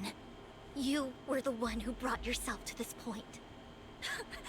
You're saying this is all my fault? Losing my father, losing Camille. I wish you had never come into my life. At first, when Father brought you home, I was happy. There are so many Exaltists, yet Father never allowed me to get too close with any of them. I never had any friends either. But when Father brought you back, he told me to take good care of you, that you were my first friend. I was also so happy the first time you took my place, in helping Father select a person to receive the blessing, because it meant you were different from all those other people. You could stay with me. But soon, I grew jealous. You took the attention that should have belonged to me. You even took Father's love from me. It's only because of my ability that Landon... I know, but... Vivian, jealousy is something you cannot control. Of course, the same goes for fear and hatred. I was terrified that one day you would look at me and shed tears. I knew if that day ever came, Father would not hesitate to force the blessing upon me. And when that day did come, I hated you for causing my father's death. Tina, you knew everything about what happened back then, so... why are you still defending Landon? And why didn't you tell me back then? If I had known earlier, maybe I could have found a way. Because it's the only thing that makes me more special than you, no? It proves I had Father's trust. I was more useful to him. Vivian, you said you wandered without a home ever since you were young, hated by anyone you encountered. You were happy to gain recognition from everyone and help Father when you were among the Exaltists. But in the end, you discovered you were being used, so you felt betrayed and hurt. Then, what about me? All I ever had was my father. I've never known a life outside of the Exaltists. Ever since I was young, my only purpose was to help Father select who was to be blessed. The only purpose I had was my father and the Exaltists. I've never been taught anything else, Vivian. It is what little value I have, and have ever had. In the end, you took even that from me, and completely destroyed it. You think you're doing good and fighting evil. You've only managed to affect a small part of your world. But have you ever wondered if maybe that's all there is to my world? I never wanted to hurt you. You were also my first friend. And that's why I wanted to save you back then. Save me? You and Camille all talk about saving me. Why don't you understand? To me, loss is so much more painful than death. Tina, you can start over. Everything Camille did was so you could live on. Let's leave the Hollow together. There are so many amazing places in New Eridu. This time, I'll take care of you. I've also met so many amazing people. I'm sure they'll love you too. Okay, Tina? Vivian, I can't forgive you. And I don't want to forgive you. I have nothing left. If what little hatred I do still harbor were taken from me, well, I refuse to be so pitiful. I won't apologize, Vivian.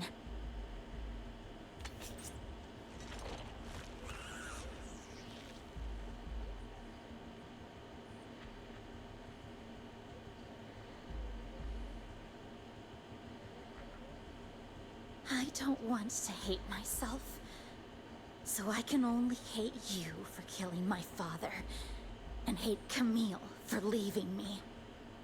That's just the kind of person I am. Hateful and despicable. I refuse to owe anyone anything. I refuse to feel regret. I won't. Vivian, I will keep hating you. I will take all who are precious to you. I will also hate Camille. So I won't do as she wished and start a new life. Vivian, if you had never existed, I had never. You would be. You can never reason Lord with Cuckoo. Please do not interfere. She was my first friend. I'm going to bid her farewell.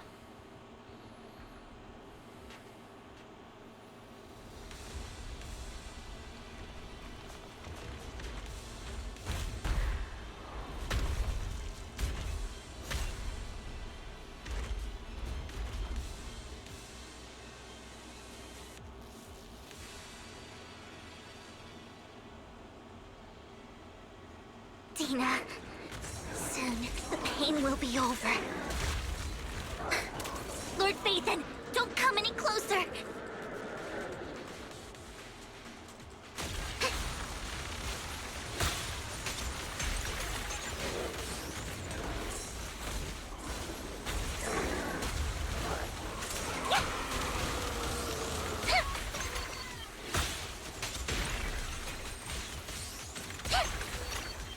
Don't you know?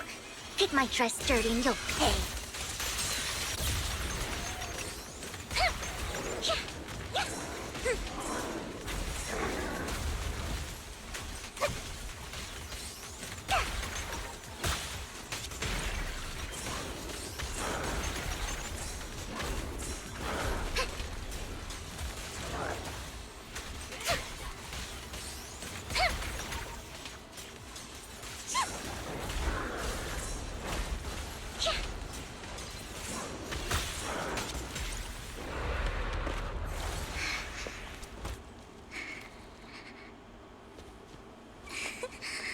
Vivian, behind you! Lies!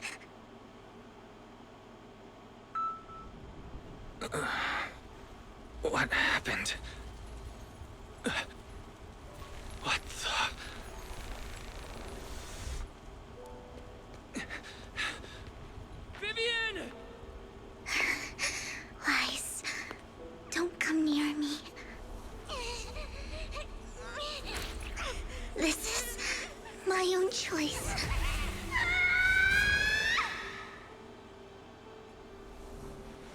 I will change the fate I saw. Vivian! I just want you to remember me when I looked my best. Vivian! Careful. Vivian, your body... I'm sorry you had to see me like this, but I don't want to be the one that only brings misfortune anymore. No. There's got to be another way. It's so warm, and the night is beautiful. Vivian?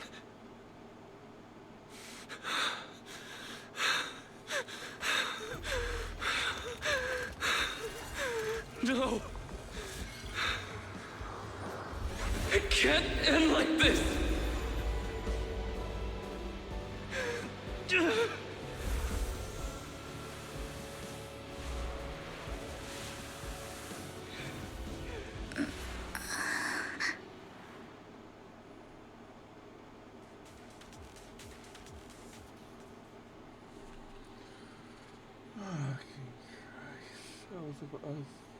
That was gonna make me cry.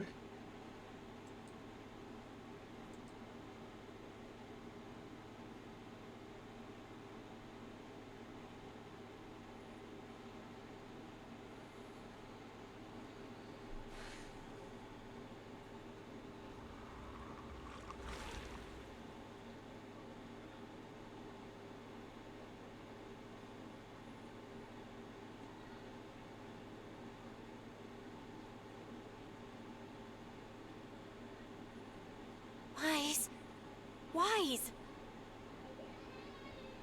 Wise, you're finally awake. I'm at the store? I remember I was with Vivian. Wait, She injected herself with Landon's serum. Is she okay? Hugo and Lycon brought you out of the hollow. You scared me to death. Thank goodness you woke up. And you said Vivian used the serum on herself? But she looked fine to me, bar a couple of scratches. Hugo sent me a message earlier saying he got her checked over and she was all right. Do you remember what happened? The situation was dire, so Vivian used the serum on herself to defeat the ethereals. I saw the crystallization process starting to occur. I can't describe exactly what happened. I saw something blurry, but I just wanted to stop Vivian's corruption process. I don't know exactly what I did, but then I lost consciousness. What happened after that?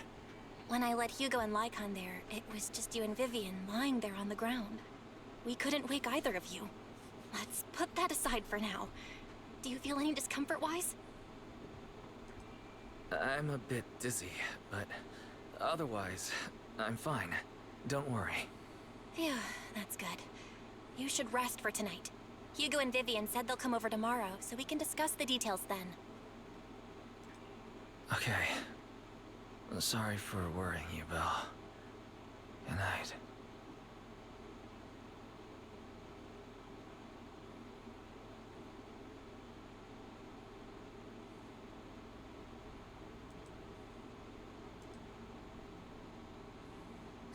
Lord Phaethon! How are you feeling? No headaches? Leg pains? Heart palpitations? Loss of appetite? Vivian? I was just so worried. Sorry. Anyway, Lord Phaethon, I'm so glad you're okay. What happened this time was all my fault. Things were dire, and you did what you had to.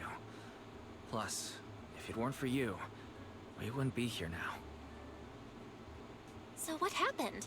Wise said he saw the crystallization process start. But I didn't see anything through Eos. Hugo? Lycon? Did either of you guys see it? Allow me to explain. Miss Vivian told us what happened after she awoke, and the mayor arranged a full medical checkup for her. Based on the results, Miss Vivian indeed shows mild corruption sequelae.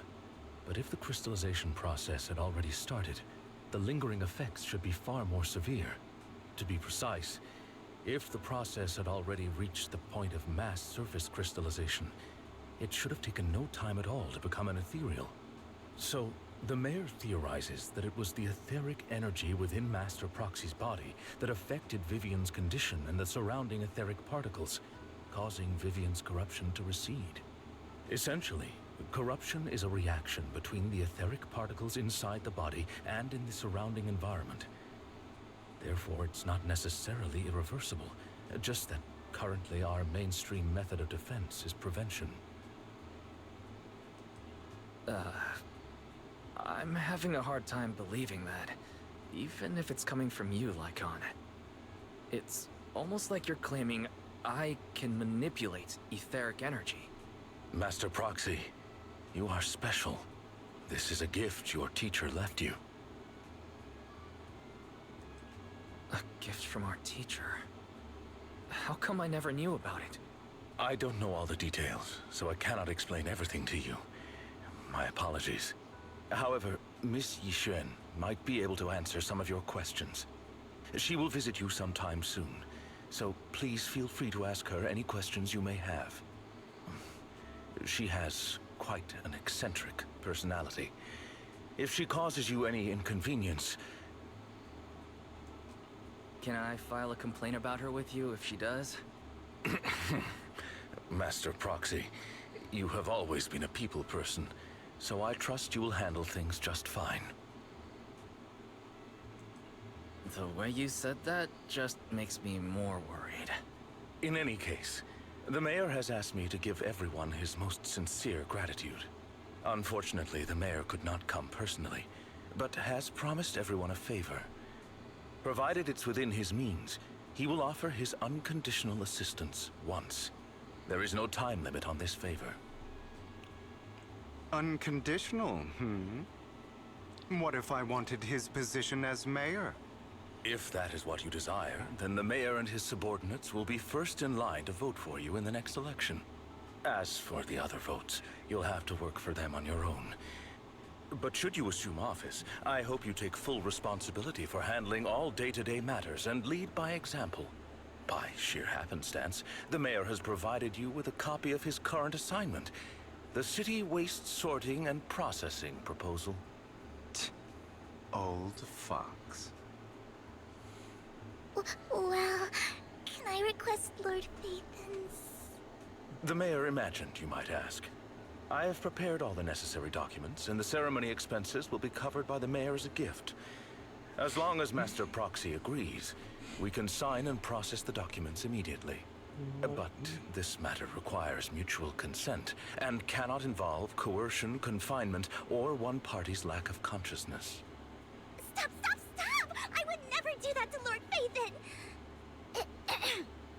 Probably. At least not today. As for you, Master Proxies, the mayor has some sense of what you desire. That said, he hopes you might speak with Miss Yixuan first before you decide the timing of that favor.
I did not expect that such a spiritual entity would exist here.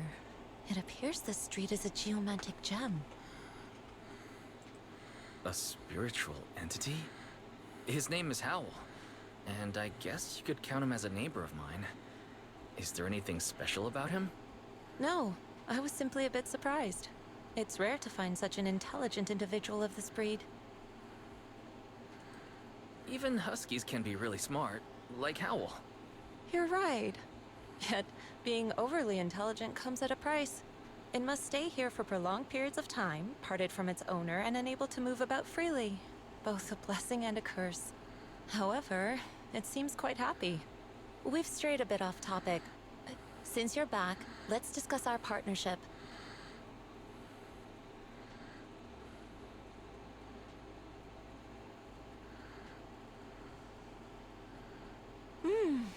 Nice job.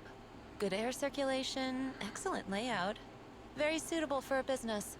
Your bamboo here are also very energetic. It seems your fortune is good when it comes to wealth. Huh. You even know feng shui? I'm happy to hear that. But who exactly are you? I suppose this is our first official meeting since parting ways in the Hollow. Now that both of you are present, allow me to reintroduce myself.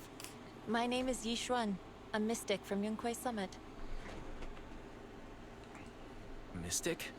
Like those people in movies who can tell your fortune and go around blessing people? This is my first time meeting one in real life. But what's Yunquei Summit? Any details you can give? Just an ordinary sect of the mystic arts. Our disciples travel all across New Eridu and sometimes collaborate with authorities. Currently, I'm affiliated with the Hollow Investigative Association. Right now, however, I'm here to discuss a partnership in the name of the Mayflowers. So, what sort of partnership are we talking about? I have reviewed the documents provided by the Mayflowers. You previously underwent an implant surgery. After recent adjustments, abnormalities occurred. These abnormalities bear resemblance to the craft practiced by us at Yunquei Summit. If you are willing, I can teach you how to better control your abilities. Better control my abilities. That sounds great, but there's no such thing as a free lunch. Since you're willing to teach us your craft, Shifu, you must want something in return, right? That's right. Mayflower will have you join me for some investigations. Looking at my divination results, this will be a complicated and very likely dangerous matter. He's still going over the details, but should have more information for you soon. You can wait until then to decide.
Please, help me check my fortune!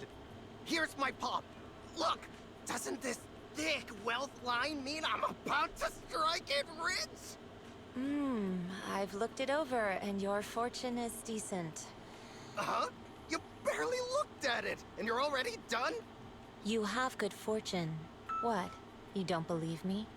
I do. Thank you so much. Next, it's my turn. Hey, wait, hey, quit cutting in line. So this is where you were. Who are all these people? You're here, Wise? I decided to take a break. I didn't expect so many people to come seeking my divination services. Don't worry, I need no more than a simple spell to solve this matter.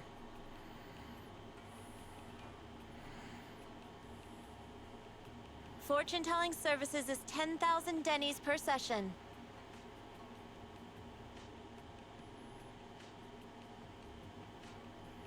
All gone? Good. It seems the Banish Wealth and Desire spell is still effective. Banish wealth and desire? That's a spell? This isn't the kind of craft you said you were going to teach us, is it? Our video store has a business license, and we'd get complaints if we charged unfair rates. Of course not. This is just a trick to deal with trouble. I'll take my time showing you the true craft of Yunkwai Summit. For now, let's find that shop.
Yishuan Shifu. The store is right up ahead.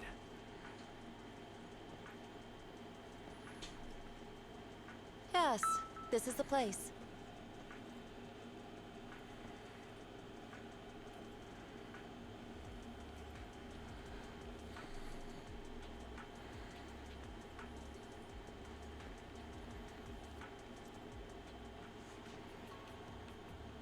Ah, this is the one. Seems it's closed. Another wasted trip. Not necessarily. 1 second, please.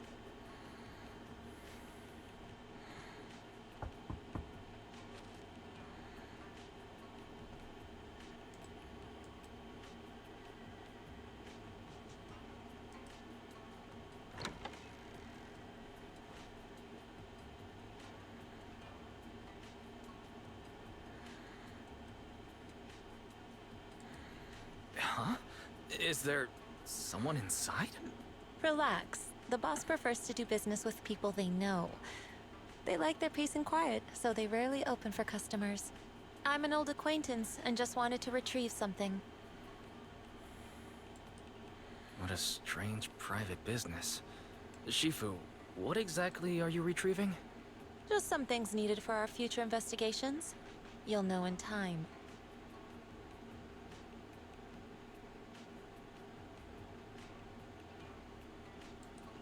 Really?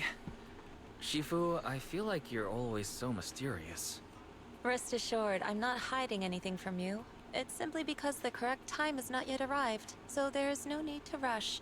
Since we've already obtained what we came for, let's part ways here. There will be plenty of time in the future. We will certainly meet again.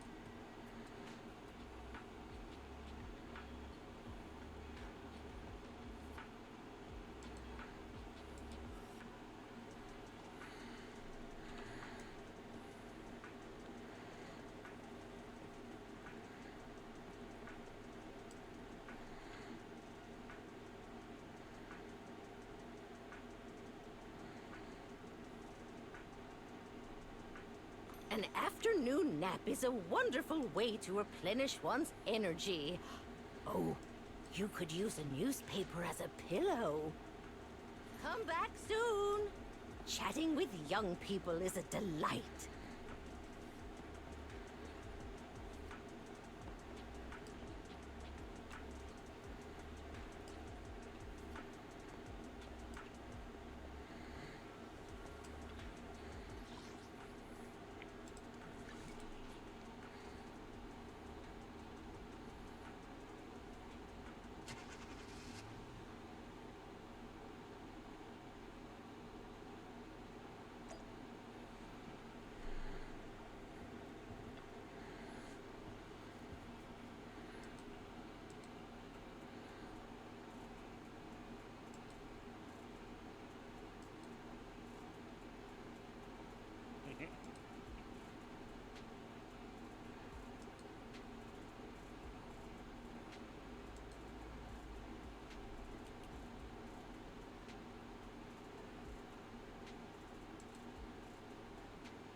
you've arrived.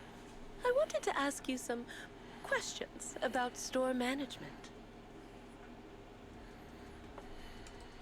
Actually, Belle's the one who's been managing the video store for the most part.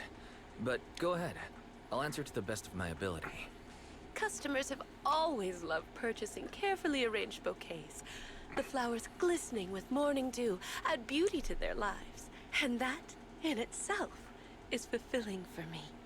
Yet lately, a customer mentioned that rather than buying bouquets in full bloom, he wants to spend time with his flowers.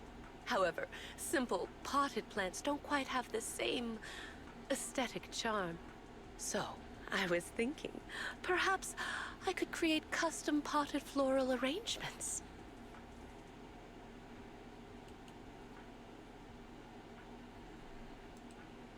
Good idea. And potted floral arrangements perfectly suit Dew Gardening's vibe. Since you agree, could I have the honor of inviting you to be our part-time manager and special floral designer for the next few days?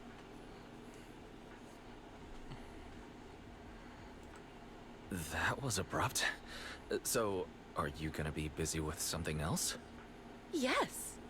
Spring is here. No self-respecting connoisseur of flowers would dare to miss this season. I plan to travel for a few days and find novel flora for my shop. But the floral arrangement project is just getting started. Pausing it now might let the customers down. As an experienced store manager, you must understand my concerns. So...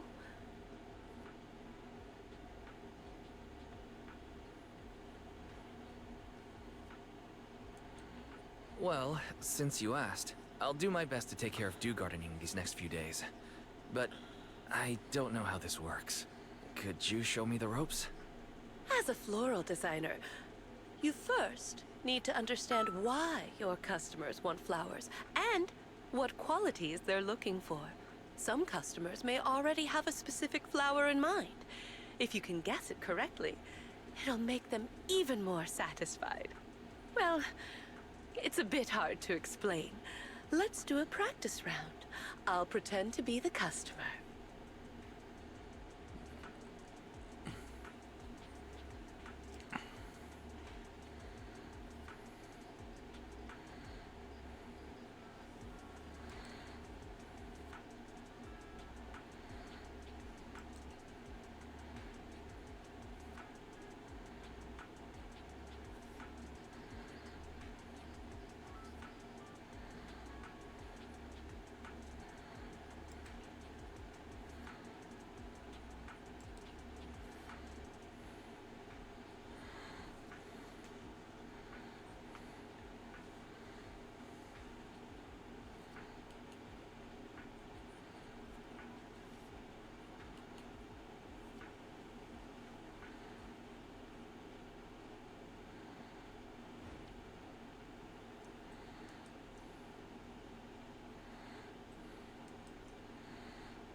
The warm wooden base feels like the embrace of the earth.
Okay, ladies and gentlemen, I hope you enjoyed my stream.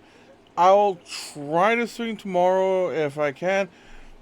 But yeah, I hope you guys enjoyed, and until next time, have a wonderful day, night, afternoon, whatever it is for you. And until then, Mugger Cookie out. Bye-bye.